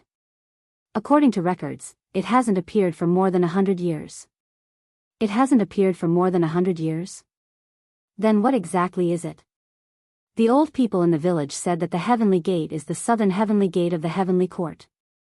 When the Heavenly Gate is opened, mortals can ascend and become immortals. What a joke. Hearing this, Qin couldn't help but angrily scold. It's the 21st century, and there are satellites everywhere in the sky. People in the United States have even climbed to the moon. Why is this lousy village still practicing feudal superstition? It wasn't that Qin looked down on Earth, but it was the truth. In terms of the cultivation environment on Earth, Granduncle's pseudo-core state was probably the peak of the world. He hadn't even completely condensed his gene Dan, let alone yuanying. How could he want to ascend and become an immortal? This might be the biggest joke Qin had heard in more than 500 years. However, after hearing Qin's scolding, Qin Yongyan shook his head disapprovingly, but he didn't immediately reply. Qin was stunned for a moment and immediately realized that he had lost his composure. He didn't know what had happened to him recently. His hostility was getting stronger and stronger, and he was becoming more and more irritable. If there was something that didn't go his way, he would lose his composure. This situation seemed to have started after he came to Shangjing. Thinking of this, Qin couldn't help but take a deep breath. After adjusting his emotions, he looked at Qin Yongyan again. After seeing that he had calmed down a lot, Qin Yongyan replied seriously, that's not a joke. It's true. Chen-shi was stunned. He was really confused. Could it be that the cultivators on Earth thought that a Jin Dan was an immortal emperor? Not to mention what kind of realm an immortal emperor was. In terms of lifespan, an immortal emperor was said to be immortal, as long as heaven and earth. How many years did a Jin Dan cultivator have? A mere 500 years. In the eyes of cultivators, 500 years was just a blink of an eye. It was nothing at all. Forget it, there might be a cognitive gap between him and Qin Yongyan.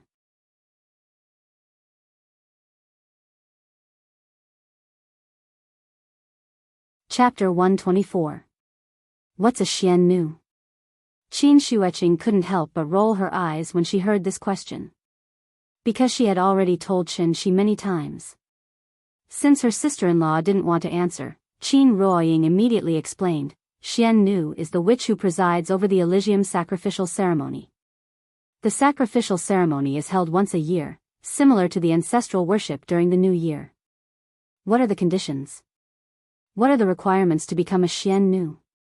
There are no special requirements. You have to be under the age of 10 and automatically step down when you reach the age of 30. No requirements? As long as you're of the right age? Chen-shi pondered for a moment. Then, as if he had thought of something, he quickly asked, what happens after you're chosen? Do you have to go through any ceremony before you become a Xian Nu? Ceremony? Qin Ruoying thought for a moment, then said with some uncertainty, I can't remember clearly. I remember that on the day we became Xian Nu, we entered the ancestral hall.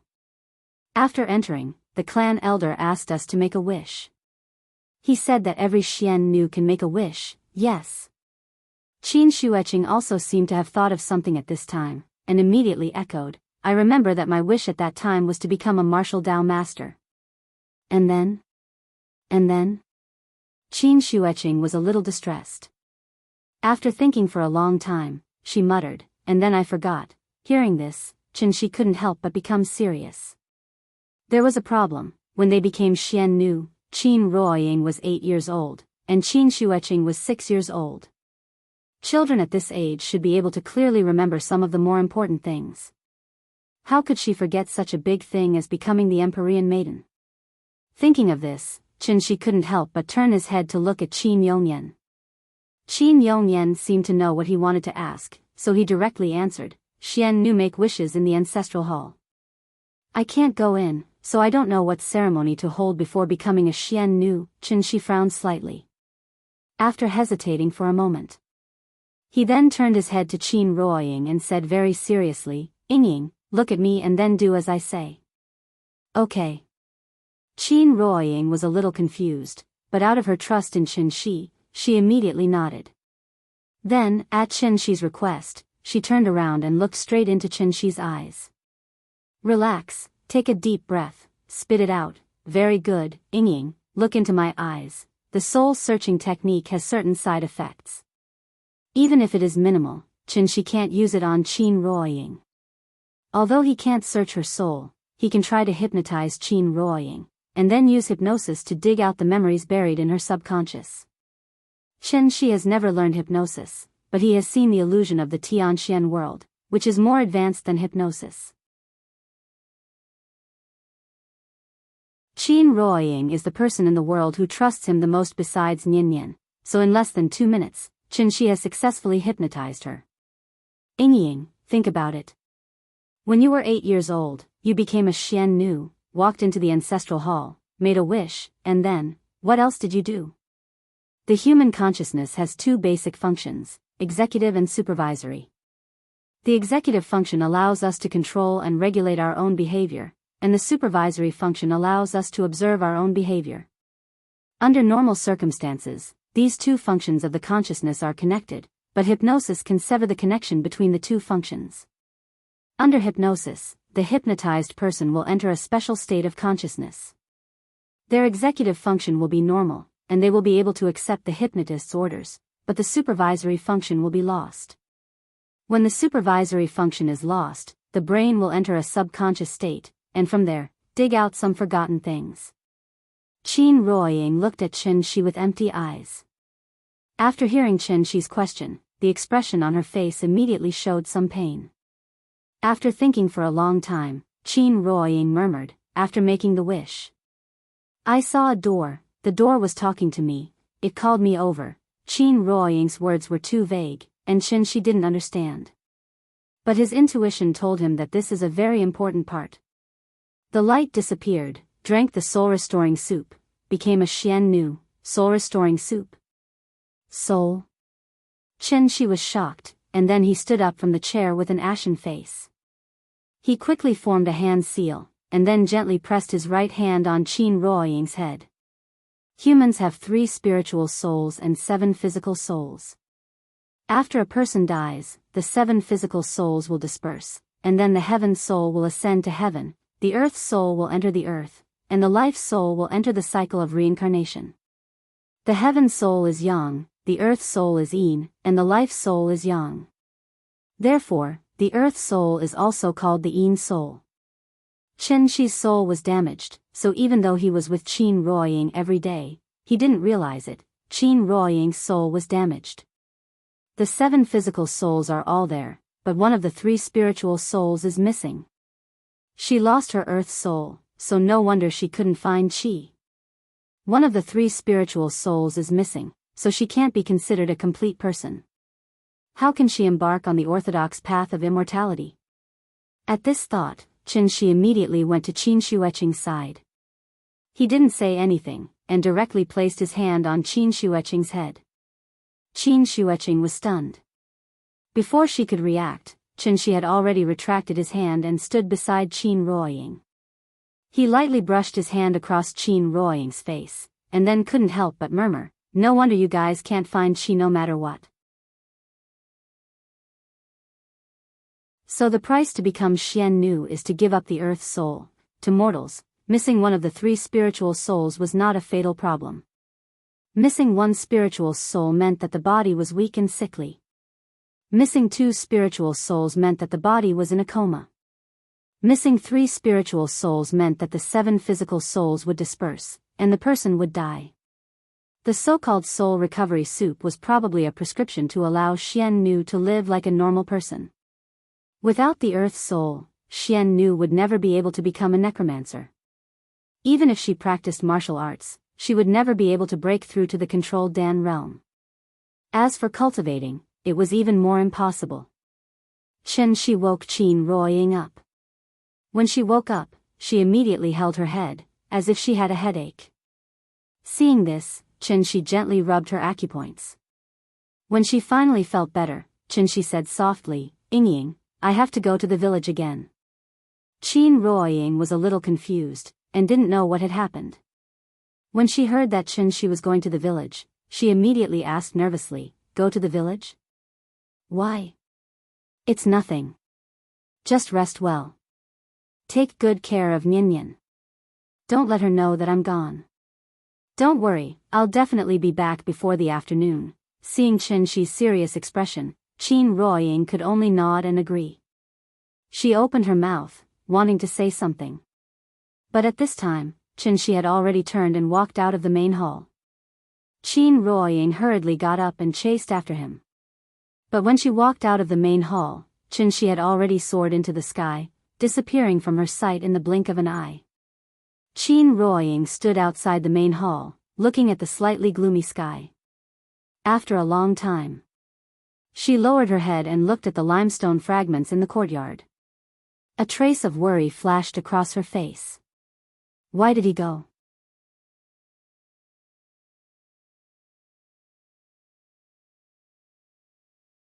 Chapter 125. Winter in the Qinling Mountains was very dark. It was clearly noon, but the visibility in the mountains was never more than 200 or 300 meters. The fog was thick and the snow was white. This small village hidden in the valley was as quiet and peaceful as ever. Outside the solemn ancestral hall, the huge bronze cauldron had been carefully cleaned.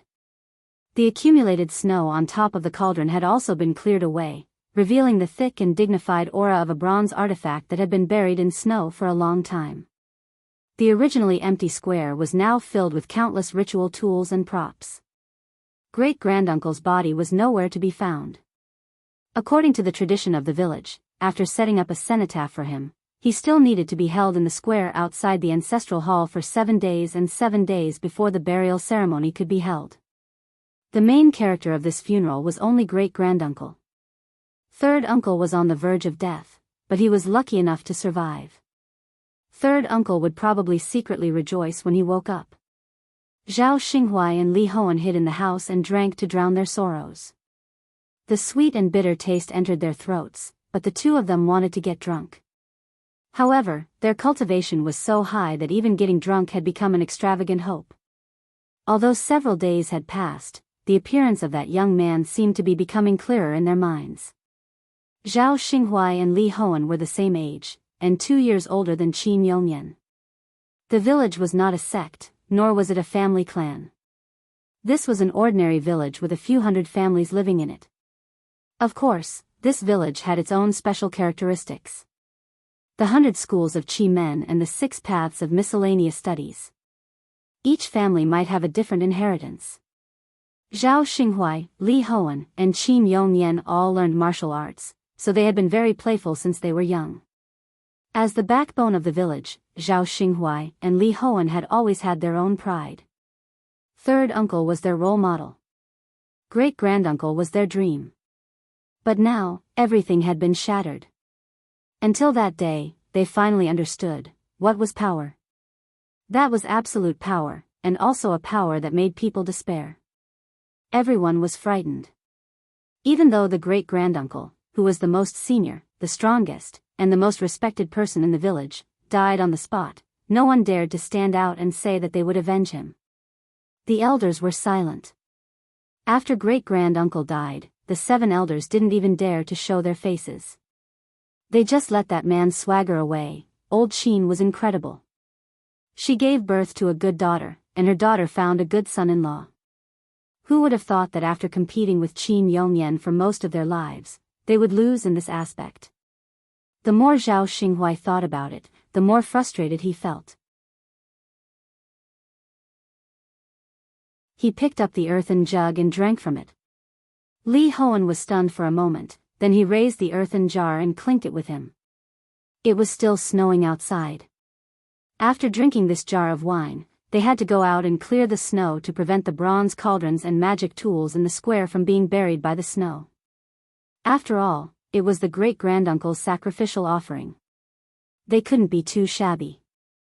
Both of them were grandmasters of the dance stage, so after drinking, they casually put on a thin layer of clothing and walked out of the door. Then they took a broom and swept the snow on the ground. It was obviously noon, but because the fog blocked the sun, the whole sky looked very gloomy, as dreary as before a rainstorm. The gloomy weather made people feel even more gloomy. Bah, this damn weather. Zhao Xinghuai cursed bitterly as he swept the snow with a broom. Suddenly, he seemed to feel something, so he quickly looked up at the sky. He saw that in the foggy sky, there suddenly appeared a faintly discernible black spot. The black spot was getting bigger and bigger. Zhao Xinghuai couldn't help but straighten his body, looking up to see it more clearly. Old Li, look! Their eyesight was far better than ordinary people, so Li Hoan immediately found that very small black spot. It seemed to be a person. In just a breath's time, that black shadow had already flown directly above their heads. At this time, the two finally saw the figure clearly. It was him. Even if this young man turned into ashes, he would be able to recognize him at a glance. Zhao Xinghuai was shocked. Almost without thinking, he raised the broom and put on a defensive posture. However, the young man flying in the sky didn't seem to see them at all. They didn't see him do anything, but a long sword suddenly appeared in his hand. Oh no! As soon as he saw the sword, Zhao Xinghuai panicked. But before he shouted, he saw the young man gently slashing the sword at the ancestral hall below. A sword gleam with golden light shot out. As the sword gleam flew toward the ancestral hall, it slowly became bigger. At first, it looked like an ordinary long sword. In the blink of an eye, it had become dozens of times bigger. When it was about to reach the ancestral hall, the sword gleam seemed to have become a high-speed train, directly hitting the middle of the ancestral hall's door. Boom! The ancestral hall's door exploded with a loud bang, immediately setting off thousands of violent turbulence. The wooden door was swept by the violent turbulence, instantly smashed into countless pieces. However, it wasn't over yet. After hitting the ancestral hall's door, the sword gleam didn't stop. Like a train that didn't stop, the sword gleam passed through the front yard, crushed the main hall, and only stopped when it hit the hillside behind the ancestral hall. This young man's casual swing of the sword actually cut the ancestral hall in half. The sword gleam disappeared. The violent turbulence that it set off became even more violent. Zhao Xinghuai stood in the square, holding his dantian and crossing his arms in front of him. The violent flying sand and gravel kept hitting his body, causing his skin and flesh to hurt. If he continued to resist like this, he might suffer unnecessary injuries. So Zhao Xinghuai thought for a while, and had no choice but to put down his pride as a grandmaster. He suddenly lay on the ground, then covered his head with both hands, and prayed that the storm would soon subside. After a long time, the turbulence finally calmed down, and the smoke and dust dissipated. The solemn ancestral hall had been split into two, as if the middle part had been forcefully removed. It was a scene of broken walls and ruins. Zhao Xinghuai lay on the ground. After feeling that the storm had subsided, he secretly raised his head to look at the situation. Li Hoan lay not far away from him. The open space around the square was full of broken wood and gravel, and the ancestral hall was also split in half. He hesitated for a moment, then raised his head to look at the sky. That young man, holding a long sword, he looked like a god descending from the heavens, looking down on all living beings with an expressionless face. He gently landed not far in front of Zhao Xinghuai. Then, his voice slowly reached Zhao Xinghuai's ears. "I don't want to kill for no reason, so I want to ask you to tell me, Xian Nu's ghost, where is it?" These words were not directed at Zhao Xinghuai alone. His voice was very soft, but it rang in every corner of the village at the same time. The tranquility of the village was broken. Countless people came out of their rooms and rushed toward the square. Looking from the sky, it was like a piece of white paper suddenly appeared with many ants. The crowd was crowded, but no one dared to approach the square. Chen Shi held a long sword, silently looking at the ancestral hall in front of him. Suddenly, a group of old men came out from the ruins of the ancestral hall. There were a total of 7 of them, all wearing white training clothes, and they were of different sizes. The leader was holding the dragon-headed walking stick of great-granduncle that day. He probably took over great-granduncle's position after his death. The 7 old men stood on the steps, looking at Chen Shi from afar. After hesitating for a moment, the leader of the old men sighed softly, "You are already a heavenly being at such a young age, why do you have to force us old bones?" Hearing this, Chen Shi could not help but sneer, "Hand over the Xian Yin's soul, and I promise not to hurt anyone."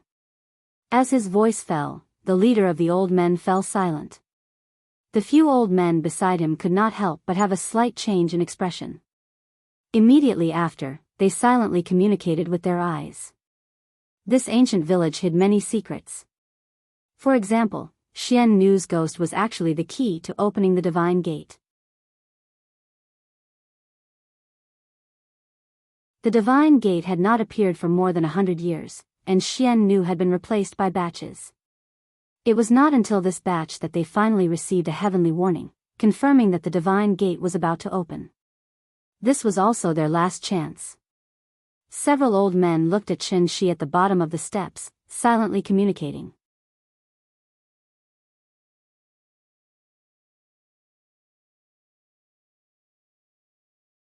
Chapter 126. The wind and snow continued. The elders did not speak. They were communicating with their eyes. Perhaps it was their unique tacit understanding. Chen Shi did not understand, nor did he bother to guess. He stood in the square with his sword in hand, quietly waiting for their reply. More and more people gathered around, but no one dared to approach the square. Zhao Xinghuai and Li Hoan had already retreated to the small house where they were drinking. The cold wind whistled past, and the square was a scene of desolation. After about 2 minutes, the elder with the dragon-headed cane finally turned his head and glanced at Qin Shi. But then, he shifted his gaze away. The expression on his face was very complicated, as if he was still struggling with something. In fact, on the day when Qin Shi took away Qin Ruoying, they had already discussed it. At that time, they chose to compromise.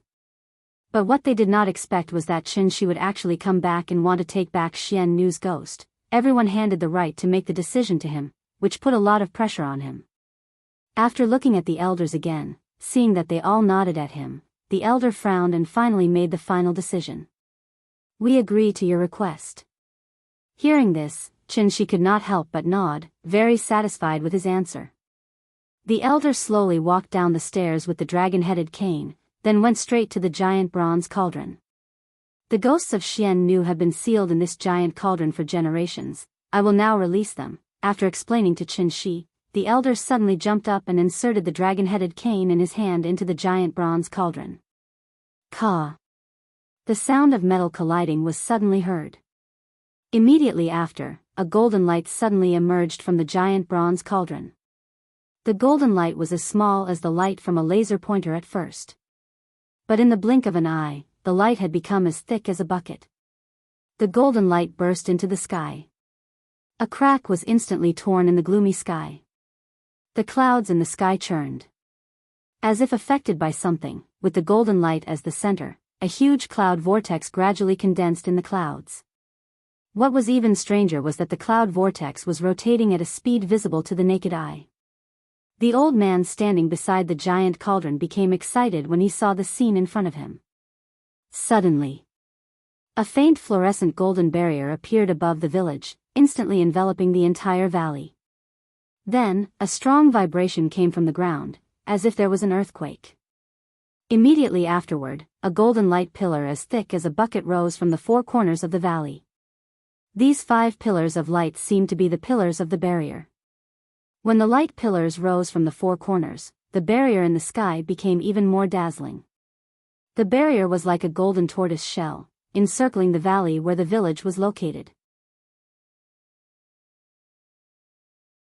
The wind and snow that filled the sky suddenly stopped. The sun broke through the clouds. Almost instantly, everyone felt their eyes light up, and their vision widened a lot. Formation array? Seeing this, Qin Shi couldn't help but frown. He still remembered that there was a stone tablet at the entrance of the village, with the word Fang Cun written on it. So he turned his head to look at the entrance of the village, only to find that the stone tablet was located at the place where the light pillar rose. He originally thought that this village only had a simple concealment formation, but after it was activated, Qin Shi found that this formation array was no small matter. There were only a few functions of the formation array: trapping, killing, illusory, and some non-offensive auxiliary formations, such as breath concealment and spirit gathering. This formation array was arranged according to the terrain of the dragon vein, and could be said to be very expensive. After the 5 light pillars rose, the spiritual energy of heaven and earth in the entire formation suddenly swept over like a tide, wave after wave. Qin Shi hadn't felt this surging spiritual energy of heaven and earth for a long time. But it was a little strange. With the conditions of the earth, even if it was a spirit-seizing formation set up by a Dongshu stage cultivator, it was impossible to set off such a strong spiritual energy tide in such a short time. Qin Shi thought for a while. Then he suddenly understood. The formation in front of him was not a spirit-seizing formation, but a composite formation with both spirit-gathering and spirit-binding functions at the same time. The formation used the valley as the base, the 4 stone tablets in the 4 directions as the formation door, the giant bronze cauldron in the center of the square as the formation eye, and the valley terrain as the formation pattern. After the formation was set up, it would continuously seize the spiritual energy of heaven and earth from the Qinling Mountains, and then bind the spiritual energy within the formation. To seize such a large amount of spiritual energy of heaven and earth from the earth, this formation array was set up at least 500 years ago. The spirit binding formation was a one-time use formation. After it was activated, the spiritual energy of heaven and earth accumulated over the years would burst out at once. In the heavenly jade world, cultivators above the golden core stage would usually set up a spirit-binding formation in their cave abodes, in case of emergency. This was like rain from the sky. So, Qin-shi hurriedly sat cross-legged on the ground, taking advantage of the surging spiritual energy tide, and began to cultivate crazily. The opportunity couldn't be missed, so Qin-shi didn't want to investigate why the old man suddenly activated this one-time auxiliary formation array. However, not long after he sat down cross-legged. The 4 light pillars in the north, south, east, and west suddenly turned into rainbows, like a rainbow bridge, and suddenly connected with the main light pillar above the giant bronze cauldron. The 5 light pillars suddenly gathered together, and the main light pillar immediately became very thick. Just by looking at its diameter, it was almost the same as the giant bronze cauldron. At this moment, the old man standing below the giant cauldron's face suddenly changed, and a burst of ecstasy appeared on his face. Then, he suddenly knelt on the ground and shouted respectfully, "Welcome, Divine General." Before he finished speaking, a figure walked out of the light pillar. It was a burly man who was almost 2 meters tall. His upper body was bare, revealing his strong muscles. The man called Divine General was floating in midair. After slowly scanning the surroundings, he slowly opened his mouth and said, "Heaven's opening line, you only have the time of an incense stick. Speak." The old man knelt on the ground and looked up at the Divine General in the sky very sincerely. It seemed that he was so excited that his lips moved for a long time, but he didn't say a word.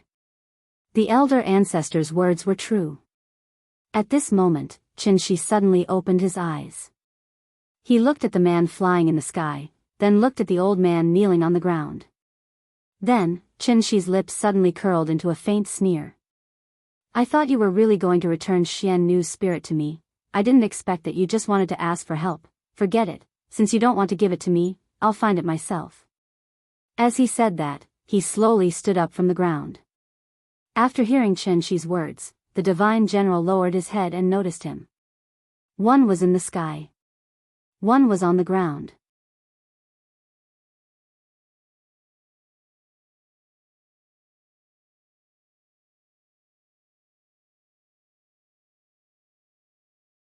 He clawed at the air and a golden fireball appeared in his palm. After the golden fireball appeared, the Divine General's body seemed to be on fire. Golden flames kept jumping around him. Like the sun rising from the east, the golden fireball instantly ignited all the air within a radius of dozens of meters. The sun hung in the sky, the fire burning the sky. Qin-shi stared intently at the tall and sturdy man in the sky, a trace of excitement rising in her heart. This move made him feel a hint of danger. The Divine General seemed to be holding the sun in his hand, his body burning with raging flames. Like a meteor falling from the sky, he cut across the sky and smashed viciously toward Qin-shi, who was standing on the ground. At this critical moment, Qin-shi swung the sword in his hand, and in an instant, tens of thousands of sword radiances appeared. Countless long swords made of frost and snow appeared around him. They floated in the air, quietly waiting for orders. Qin-shi pointed his sword to the sky, and the floating swords immediately turned their tips and aimed at the fireball in the sky. The third move of the Moonlight Sword technique. 10,000 swords returned to the sect. The densely packed long swords of frost and snow instantly converged into a long river of sword radiances, like the Milky Way flowing in reverse, and collided with the fireball in midair. The entire sky was instantly divided into 2 worlds. On one side of the Divine General of the Stellar of Time, flames and snakes of fire danced in the sky. It was as if one was above the sun, the crown flow feathers shining brightly. On the other side of Qin-shi, wind and clouds surged, snow and ice splattered everywhere, as if one was caught in the most violent snowstorm of the North Pole. The 2 of them seemed to be separated by an invisible and boundless glass wall. In one world, there were 2 kinds of wonders. It was truly amazing. Boom! The moment the sword radiances met the fireball, it was as if a nuclear bomb had exploded. A strong shockwave suddenly erupted, and the old man closest to them was immediately sent flying by the violent strength chi. Such a violent shockwave instantly turned all the houses around the square into ruins. Fortunately, most of the people in the village were not ordinary people, and those who dared to come close to watch the battle were experts of a certain level of strength. But even so, the aftermath of the battle still caused them serious internal injuries. It was too terrifying. Just the aftermath of the battle between the two of them could cause such a huge amount of damage. Was he still human? Zhao Xinghuai lay on the ground, trembling. Suddenly, he came to his senses and quickly stood up, clutching his chest in pain. Then he pulled Li Hoan up, turned around, and shouted to the crowd behind him, "Everyone, run! Leave the village. The farther the better."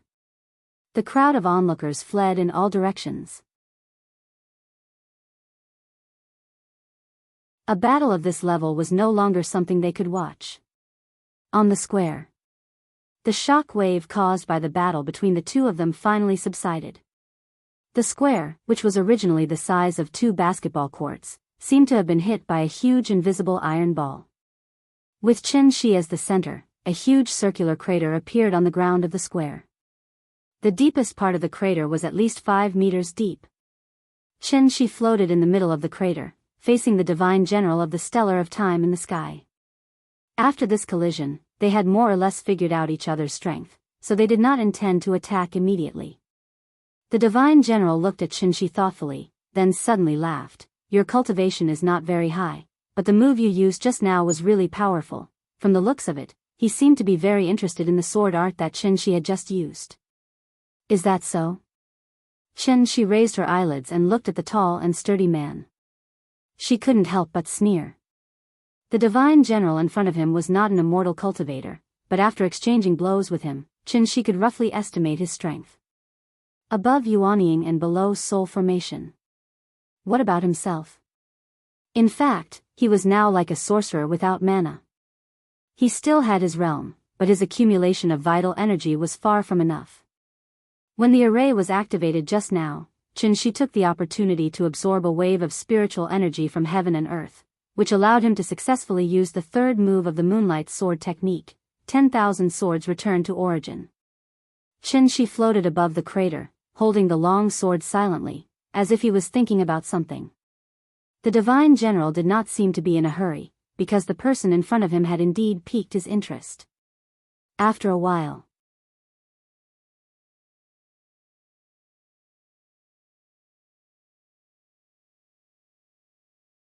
Chapter 128. Wasting time? He was probably stalling for time. After hearing the elder's words, the immortal general lowered his head and looked at Chen Shi with a faint smile.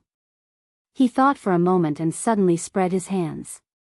Following that, 2 golden fireballs leaped up from his palms. "I'm very interested in the sword technique you used just now. If you give it to me, I promise I won't attack again." He was very interested in Chen Shi's sword technique. The expressions of the few old men who were hiding nearby changed drastically when they heard his words. If the immortal general didn't attack, then after he left, that young man would probably massacre the entire village. If they had known this would happen, they would have just returned the Ean's soul to him. Chen Shi held his sword and floated above the giant pit. He lowered his head and didn't say a word. No one knew what he was thinking. After hearing the immortal general's words, Chen Shi looked up at him.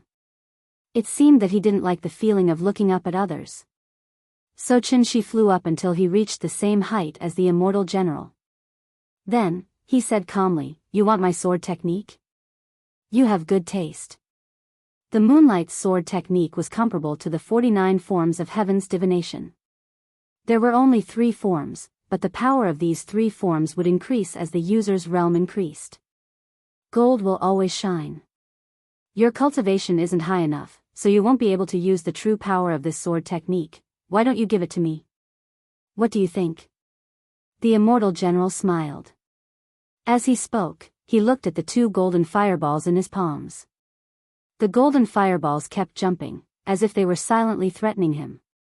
"I might not be able to kill you in 30 minutes, but I don't think it'll be a big problem if I want to seriously injure you."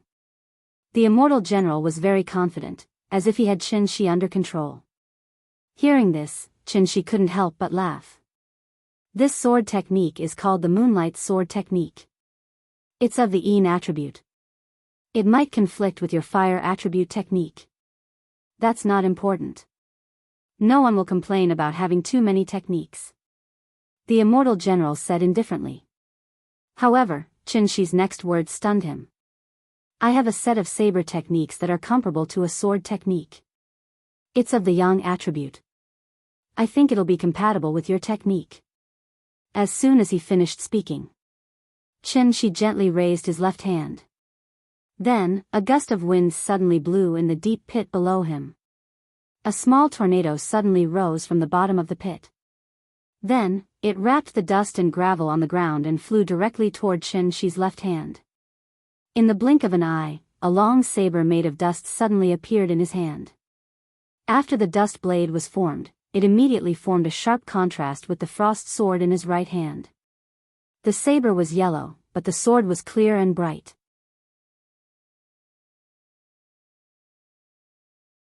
Dust was the knife, frost and snow were the sword. He wanted to kill everyone in the world. The Immortal General was stunned for a moment. Then he suddenly laughed wildly. Saber and sword mastery?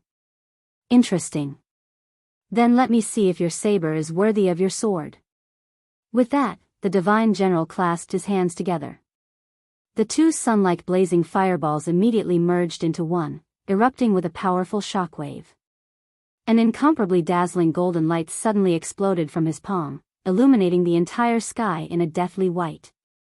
The extreme of Yang fire, burning the sky and boiling the sea. While the Immortal General was practicing, Qin Shi was not idle. The frost sword in his right hand suddenly glowed with a faint cold light, and the dust blade in his left hand shone with a little yellow light. Moonlight Sword Technique, Red Sun Saber Technique. The saber and the sword merged. The saber cut the wind, the sword cut the clouds, and the wind and clouds were disturbed. As soon as this move was made, the world suddenly changed color. There seemed to be a wave of saber and sword behind Qin Shi. The invisible wind and visible clouds in the sky strangely disappeared at the moment when the saber and sword came out together. The saber and sword were annihilated, and the wind and clouds changed color. With Qin Shi as the center, there seemed to be a vacuum zone within 100 feet. All the wind, clouds, dust, and even the spiritual chi of heaven and earth were expelled from the battlefield by him. Then, he slashed the saber and sword in his hand toward the Immortal General. In the courtyard. After watching an episode of cartoons, the little fellow sat on the bed and shouted, "Papa? Papa? I want to pee." She was very clingy. She knew how to go to the bathroom by herself, but she just didn't want to go alone. The little fellow shouted for a while. Her father, who used to respond to her calls, didn't come today. She pouted and was obviously a little unhappy, so she immediately lay on the bed and rolled. "Papa. Papa. Papa. Where did you go?" After all, Qin Ruoying was just a mortal, so she didn't have the 5 senses as sharp as Qin Shi's.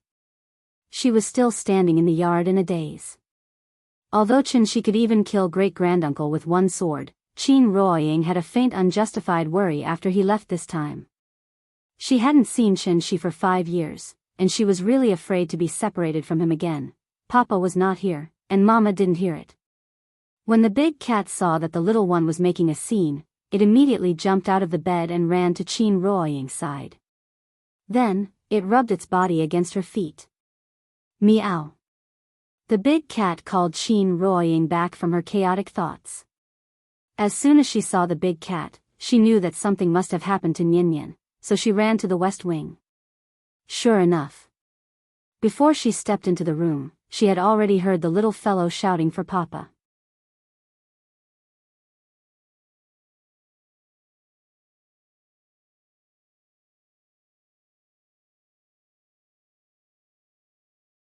Chapter 129.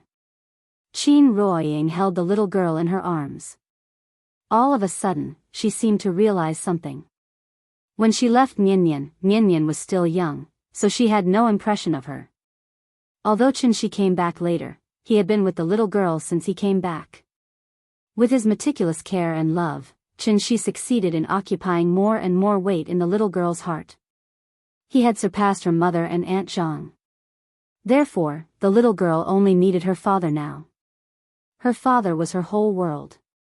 The intimacy between the father and daughter at any time made Qin Ruoying feel very lost. Father, mother, child. They were supposed to be a close family of 3. But because of the short separation before, there was a faint sense of alienation between them. The reason why Qin Ruoying felt alienated from Niannian was that she hadn't realized how she should integrate into the family. Because of Niannian's birth, the simple 2-person world between her and Qinshi had completely turned into a brand new 3-person world. As the father and mother, they had never appeared by the little girl's side at the same time. With the reunion of the family, when Qinshi showed great strength and confidence, Qin Ruoying was lost. It was a feeling that could make any woman lose herself. At the same time, it was also called a sense of security. Therefore, she felt extremely worried when Qinshi just left for a while. Just like Niannian, she had to look for her father when she went to the toilet. Compared to her daughter, how much better was she? The mother and daughter were too dependent on Qinshi. He was the perfect husband, and the perfect father. She, on the other hand, was just an unqualified mother. Thinking of this, Qin Ruoying suddenly stopped crying. After wiping her eyes without leaving a trace, she let go of the little girl and carefully wiped her tears.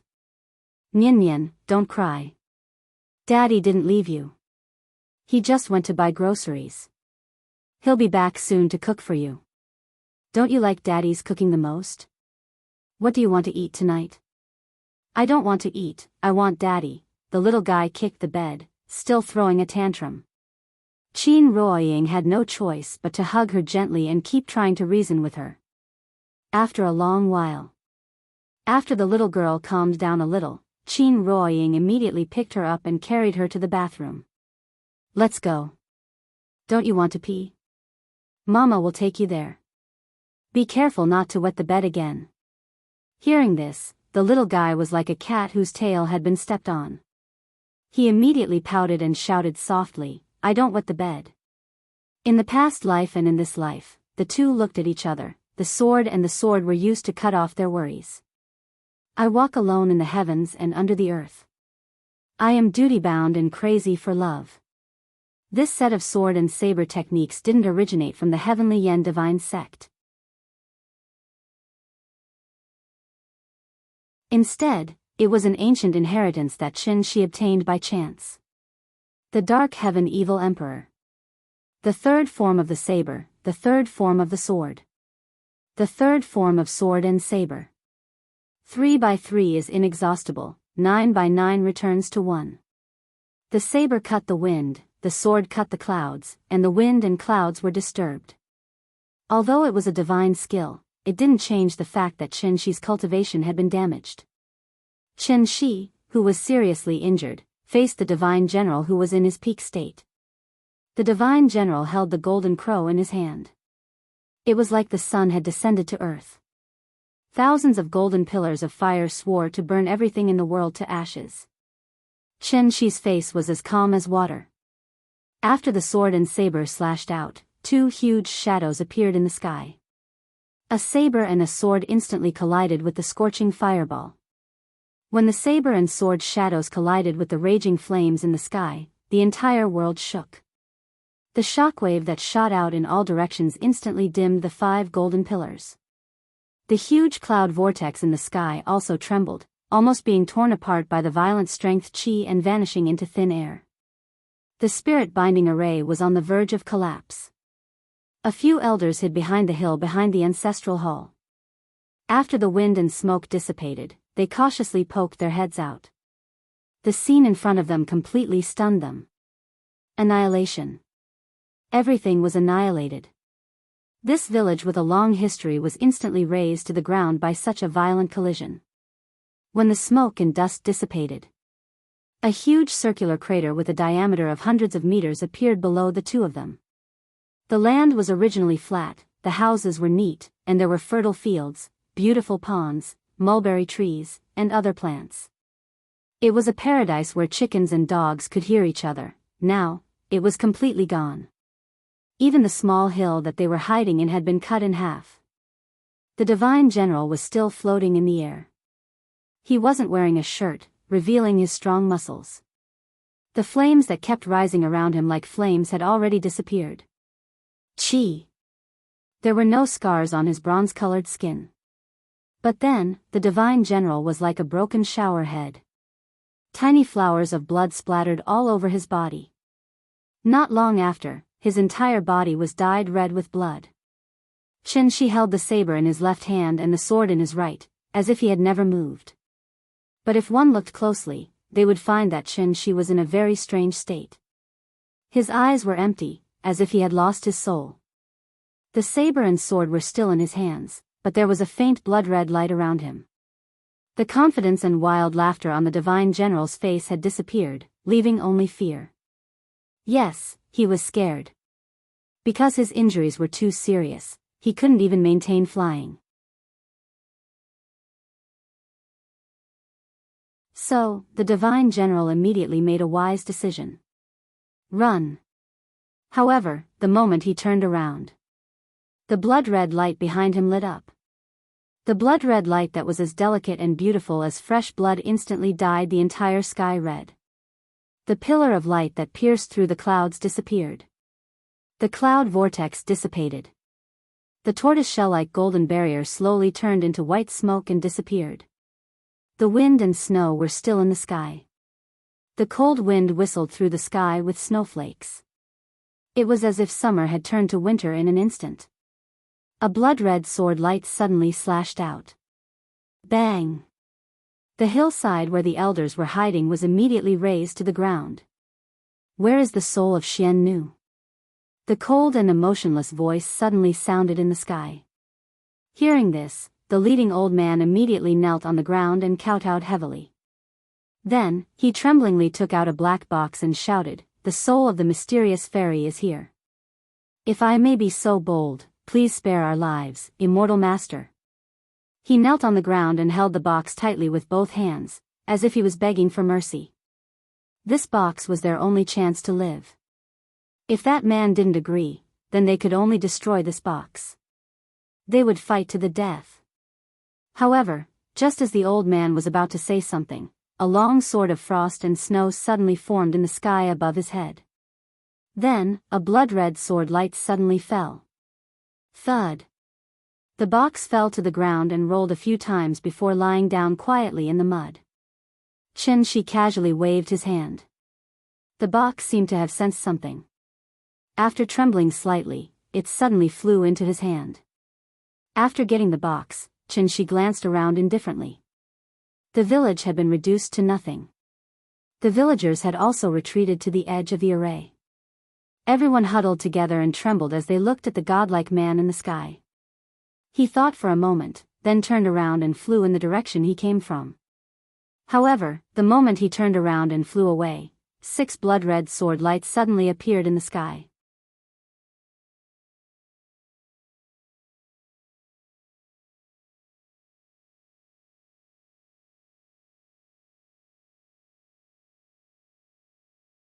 She had to say, as a mother's motheress therefore, it was best to take this opportunity to cultivate a good relationship with the little fellow. Qin Ruoying thought for a while, and then suddenly came up with a wonderful idea, so she immediately said to the little fellow, "Nian Nian, Mommy will play hide-and-seek with you, how about it?" Hide-and-seek? The little fellow was stunned for a moment, and then jumped up happily. She was so happy that she clapped her hands and shouted, "Okay. I want to play hide-and-seek." She had been yearning for hide-and-seek for a long time. It was just that she used to live in the Kangju district, and that house was too small, so she could not play. Aunt Zhang did not like her to run around in the district, so she had never allowed her to play hide-and-seek with other children. Therefore, when Qin Ruoying proposed this idea, the little fellow was immediately excited. The courtyard was so big, and there were so many rooms. It was perfect for playing hide-and-seek. The mother and daughter quickly reached a consensus. Qin Ruoying found, and the little fellow hid. After the discussion, Qin Ruoying leaned against the wall and loudly chanted the 30-second countdown. Hearing her countdown, the little fellow, who was still giggling, immediately panicked. She looked around for a while, then suddenly jumped into the west wing, and then hurriedly hid in the closet. The west wing was the place she was most familiar with, so her first reaction was to go back to the room. This was the first time she played hide and seek, so she did not have much experience, so she made a lot of noise. After Qin Ruoying finished counting down, she walked into the room with a faint smile. After looking around, she knew that the little fellow must have hidden in the closet. "Nian, where did you hide? Mommy can't find you," she pretended to wander around the room. The little fellow covered her mouth with both hands and nervously hid in the closet. She didn't even dare to breathe. Qin Ruoying counted the time. About 2 minutes later, she approached the wardrobe as she spoke. Because she was afraid of scaring the little fellow, she paused outside the closet for a while, and then slowly opened the closet door. "Found you. Mommy, you're amazing." Seeing Qin Ruoying open the wardrobe door, the little girl didn't hide anymore. She immediately jumped into Qin Ruoying's arms and giggled. "How is it? Is it fun?" "It's fun. I want to play more." "Well, I'll give you another chance. This time, you have to hide better, okay?" The little guy nodded his head heavily. Looking at her excited little face, she had probably long forgotten about her father. If you want to get along with children happily, you have to have 3 hearts: patience, love, and consideration. What's more, Nian was Qin Ruoying's favorite. Therefore, after she adjusted her state of mind, she immediately played with the little fellow. With her mother's company, time passed quickly. When Qin Ruoying found the little fellow for the 5th time, Qinshi finally came back. Like a gust of wind, he appeared in the courtyard without a sound. Qin Ruoying followed the little fellow. As soon as she walked out of the room, she saw Qinshi. She froze for a moment. But the little fellow had already rushed to Qinshi, shouting, "Papa!" Qinshi was afraid that she would slip, so he quickly stepped forward and picked her up. "What's wrong? What are you playing?" "Hide and seek." "Mommy, play hide and seek with me." "Is it fun?" "It's fun." Qin Ruoying looked at Qinshi in a daze. Qinshi was playing with the little fellow in his arms, as if there was nothing strange. What else did he want to hide? But could he hide it? Perhaps seeing the worry in Qin Ruoying's eyes, Qinshi put the little fellow down with a smile, then touched her head and said with a smile, "Nian, it's cold outside. Go back to the room first." "Okay." Seeing that her father was back, the little fellow was relieved, so she ran back to the room happily. After the little fellow left, Qin Ruoying finally couldn't help but grab Qinshi's arm and ask anxiously, "Are you hurt? Where is the injury? Is it serious?" As she spoke, she looked up and down at Qinshi nervously. Qinshi had no trace of injury. However, his face was devoid of any color, and his lips were deathly pale. He looked like a patient who had lost too much blood. "I'm fine, don't worry."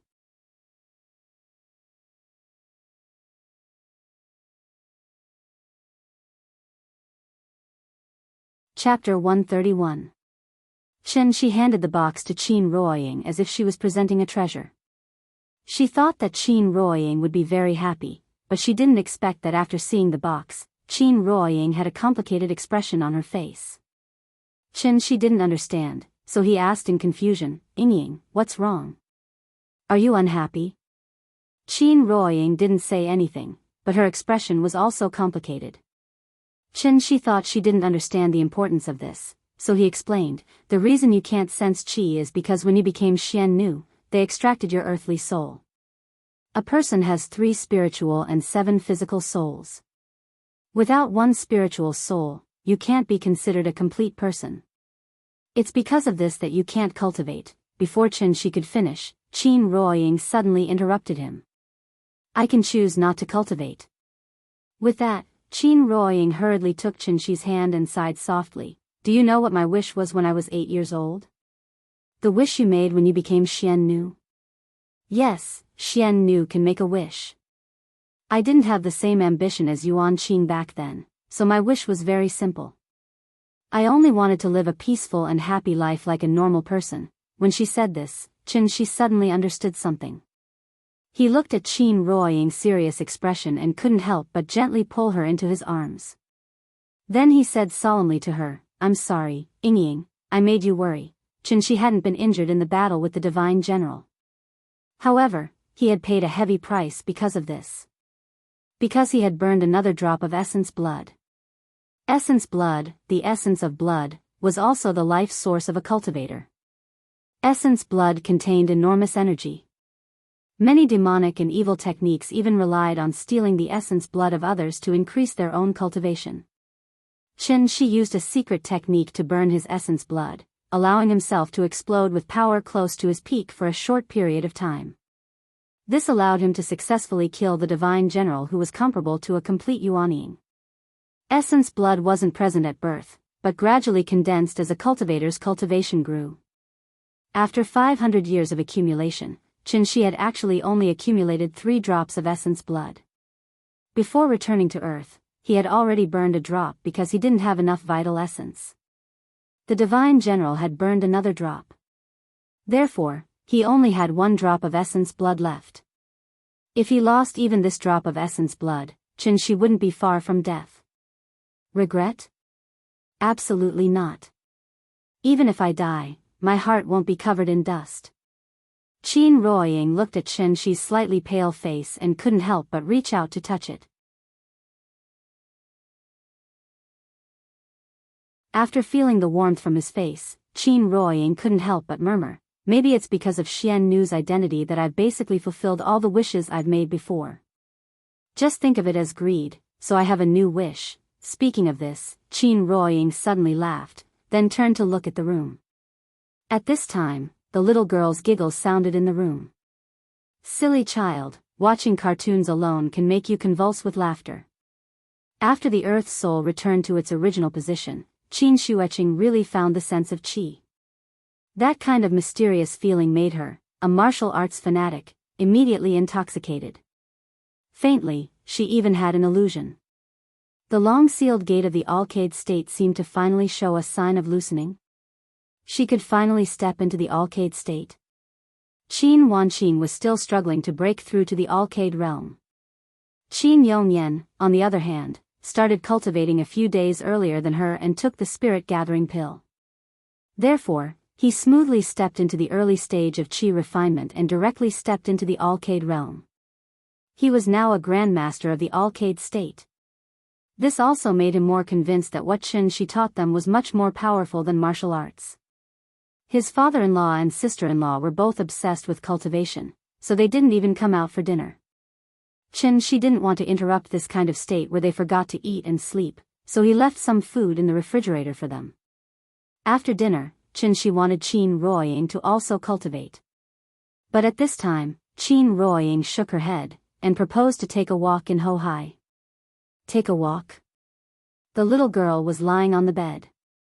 After hearing her mother's suggestion, she immediately raised her hands and feet, expressing her absolute approval.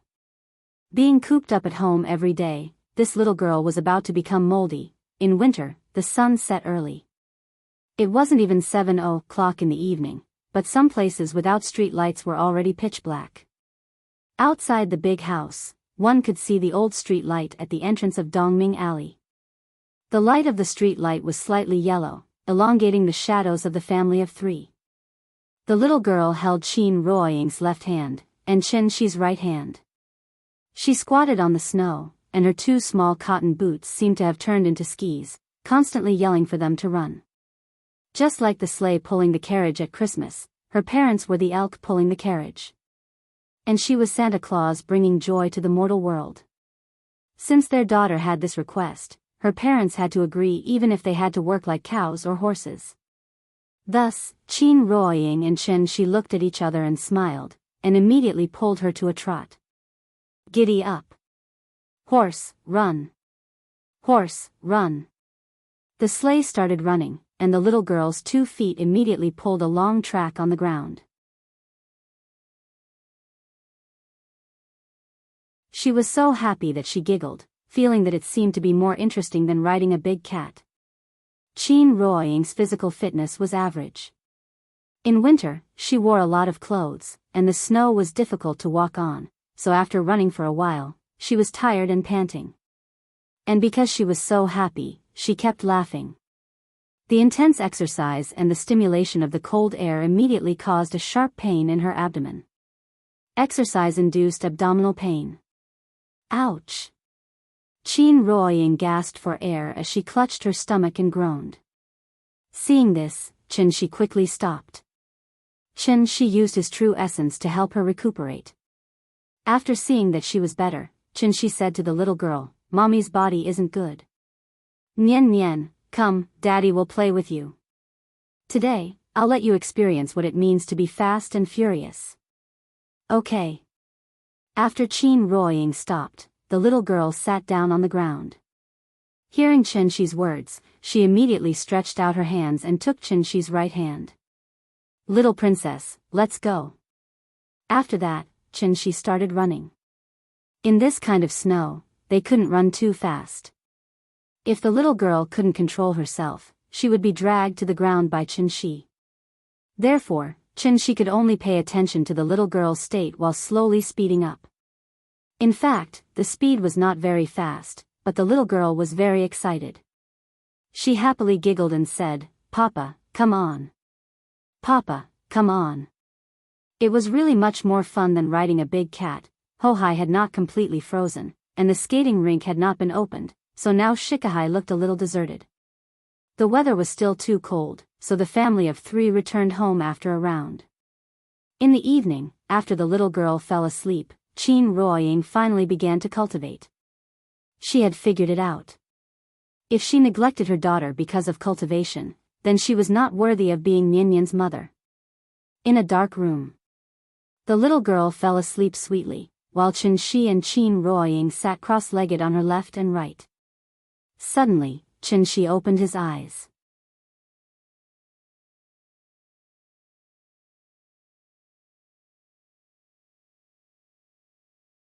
Chapter 132. Outside the house, the cold wind was whistling. The big pit that Chen Shi had stepped on had been covered with a shallow layer of snow. The bluestone floor was broken into pieces, protruding in the east and concave in the west. There were thousands of gullies, and if one was not careful, one would slide down. Seeing that the little fellow's activity area was suddenly missing such a large area because of him, Chen Shi thought that he should find someone to repair it tomorrow, so that the little fellow could continue to gallop in the yard. Perhaps, he could also buy her a set of children's outdoor expansion equipment. Just like the large-scale expansion equipment in the shopping mall, there were tire arrays, rock climbing, balance boards, ring bridges, scaling ladders, and so on. It was very playable, and could also be used to train the little fellow's balance, athletic ability, coordination ability, and many other aspects. Chen Shi did not consider letting the little fellow cultivate for the time being. That was because Nianyan still had to go to school in the future. At that time, she would definitely play with other children in school. If she lost control a little and slapped other children, it would be troublesome. Therefore, it would not be too late to teach her cultivation when she was a little more sensible. While thinking, Chen Shi flew out of the yard. He wanted to go out and find another place to cultivate. Although the spiritual energy of heaven and earth near Shikahai was very rich, now his wife, sister-in-law, and father-in-law were all cultivating here. The cultivation of the 3 of them was still shallow, so it didn't matter if they were crowded together. However, Chen Shi's cultivation was too high, so he must not stay with them. Because once he started cultivating, he would immediately form a spiritual energy black hole in the courtyard, sucking all the spiritual energy of heaven and earth nearby into his body. How could others cultivate like this? Therefore, Chen Shi could only come out and find another place. Since returning to Earth, Chen Shi had never deliberately wanted to cultivate. The reason why he changed his mind now was that after the battle with the Divine General, he suddenly had a sense of crisis. If he began to wholeheartedly restore his cultivation after returning to Earth, why would he waste a drop of blood essence today? Strength was the basic guarantee of a happy life. In order to make his happy life last longer, Shi decided to start cultivating seriously. In the past, he had nothing to live for, but now, he was full of happiness, so his fighting spirit was high. If he wanted to cultivate, he had to first find a suitable blessed enclave. Blessed enclaves were usually located in places where there were very few people. For example, in the mountains and on the islands, it was very easy for blessed lands to appear. The so-called blessed enclave was actually a place with dense heaven and earth spirit qi. As the capital of the country, Shangjing's geographical location was excellent. It was located at the intersection of the plains and the mountains. The steep mountains, the rushing rivers, and the fertile plains were all in one place. It was a treasure trove of wind and water. It was also the best place to build the capital. There were 2 mountain ranges in the vicinity. The Taihang mountain range ran from the north to the south, and was majestic. The Yan mountain range ran from the west to the east, and was vast and boundless. To the west was Taihang mountain, and to the north was Mount Yan. Mount Yan was still a bit small and not grand enough, so Shi thought for a moment and directly eliminated Mount Yan. Now that the tourism industry was developed, places with slightly better scenery were all listed as scenic spots. It was estimated that when the big cat was looking for a place to cultivate, it also took a lot of effort to find Mount Immerse. Shi flew and searched. It wasn't until he flew over the Spirit Mountain in the western suburbs of Shangjing that he finally found a remote place with dense heaven and earth spirit qi.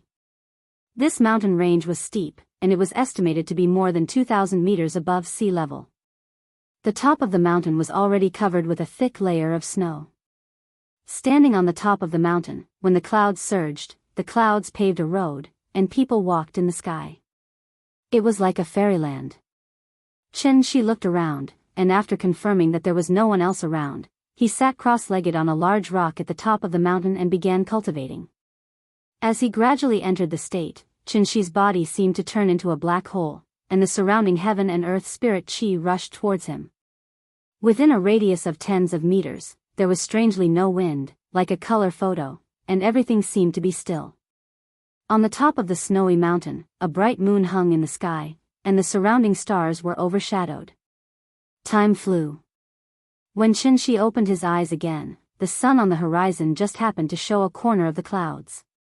Thousands of clusters of golden arrows burst out from the clouds, and reflected on his body, as if covering him with a golden gauze. Cultivation was dry and boring to begin with, because it was a process that accumulated over time. Shi was not in a hurry.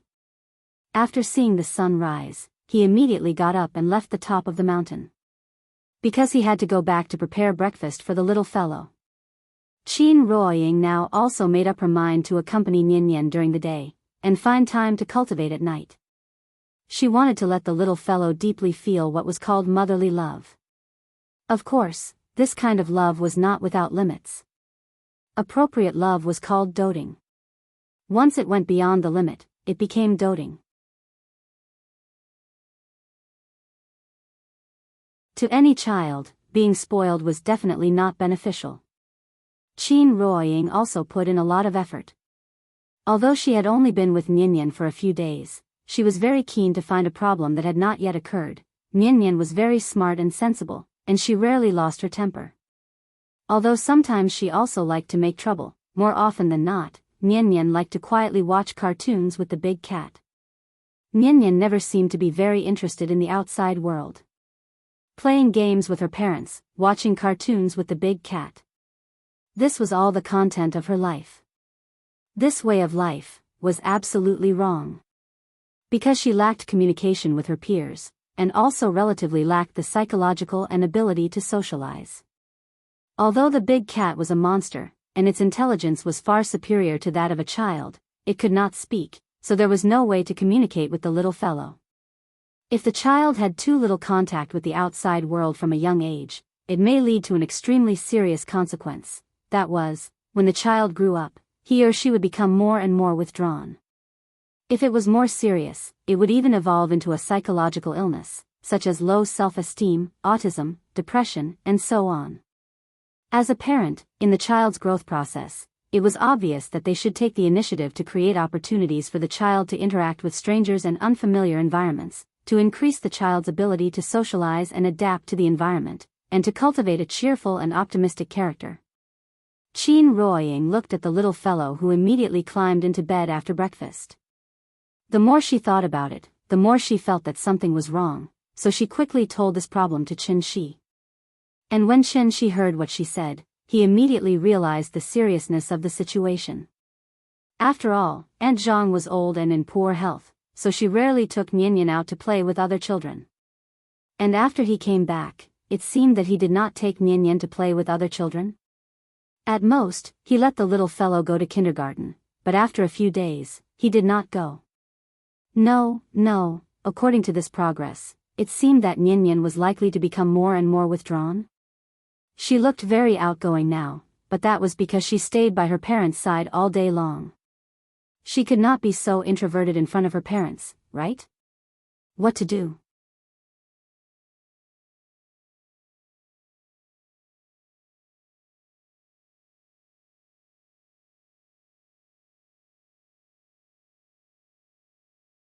She happened to have the same idea.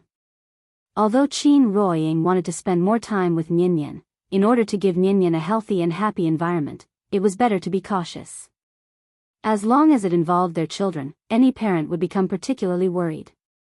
Even if there was only the slightest possibility, they had to eliminate that possibility in time. The couple reached a consensus. Thus, Qin Shi sat beside the little fellow. Nian, Daddy wants to discuss something with you, okay? The little fellow was busy watching cartoons. When Qin Shi walked over, he happened to block her line of sight. After a hum, she directly lay on her side on the bed and continued to watch cartoons. Seeing this, Qin Shi pretended to be serious and said, Nian, Daddy is talking to you. The little fellow's eyes were full of doubts. After glancing at Qin Shi, she muttered, Papa, you're blocking me. Daddy is talking to you. Pause first, or Daddy will be angry. Oh. Qin Shi obviously had some weight in the little fellow's heart. Therefore, after hesitating for a moment, she obediently took the remote control and pressed the pause button. Then, she sat up very obediently. Say it, Papa. Seeing that the little fellow was so obedient, Qin Shi nodded very satisfactorily. Then, he gently held her in his arms and asked seriously, Nian, do you want to go to kindergarten? However, when the little fellow heard his question, he didn't even think about it and immediately shook his little head like a rattledrum. No. I don't want to go to kindergarten. This was obviously out of Qin Shi's expectation, so he quickly asked, why? Didn't you like kindergarten before? Hearing this, the little fellow pouted and replied loudly, I don't like kindergarten. Perhaps to express her attitude, the little fellow even repeated, I don't like kindergarten. I don't like it. She didn't play her cards according to common sense, and Qin Shi was confused. In the past, she clearly wanted to go to kindergarten, but now she suddenly didn't want to go. She changed her mind too quickly. Qin Shi had no choice but to patiently persuade her, Nian, kindergarten is very fun. The teachers teach you to draw, put on little red flowers for you, and classmates play games with you. Why don't you want to go? Hearing Qin Shi's words, the little fellow instantly exploded. She didn't know why she suddenly became muddle-headed. After pushing Qin Shi's arm away, she lay on the bed and rolled left and right, constantly muttering, I don't want to go. I don't want to go. I don't like kindergarten. Qin Shi was stunned. When did Nian become like this? She was simply a naughty child. Was there really a problem with his teaching methods? He still remembered that when he first came back, Nian was very obedient and sensible. How long had he been taking care of Nian?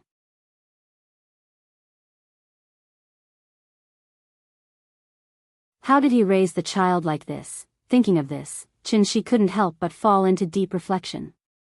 Seeing that the little fellow had flipped out, Qin Ruoying also sat next to her. After gently helping the little fellow up, she patiently asked, Nian, can you tell us why you don't want to go to kindergarten? After hearing this question, the little fellow was stunned for a moment. But right after that, she burst into tears. This time, Qin Ruoying also panicked. She quickly took her into her arms and comforted her softly. Nian Nian, don't cry. If you don't want to go, we won't force you. But you have to tell us why you don't want to go, right? The little fellow cried miserably. Seeing this, Shi hurriedly went to the bathroom and brought her a hot towel. The husband and wife worked together and spent a great deal of effort to stop the little fellow from crying. After a while, the little fellow sobbed, pursed her lips, and said very sadly, I don't want to go to kindergarten. I want to be with Papa and Mama. Hearing this, Qin Ruoying couldn't help but look at Shi, and instantly understood the reason. This poor child, she was raised by Aunt Zhang alone before, and her parents were never by her side. Therefore, when the little fellow had her parents again, she didn't want to be separated from them for a moment. And this was obviously the root cause of her recent muddle-headedness. Since the child said so, it was obvious that she couldn't go to kindergarten. Qin Ruoying held Nian Nian in her arms and thought for a while. Suddenly, she said to Shi, how about we change the way? What way? Look at the cold weather, there aren't many parents who would bring their children out to play. Nian Nian doesn't want to go to kindergarten. It's definitely not a way to go on. How about this? Let's open a bookstore, or a restaurant, or a coffee shop, so that Nian Nian can meet many strangers. You're tuning in to the Romantic Tales YouTube channel. Don't forget to subscribe and join us on this journey to catch the most captivating stories.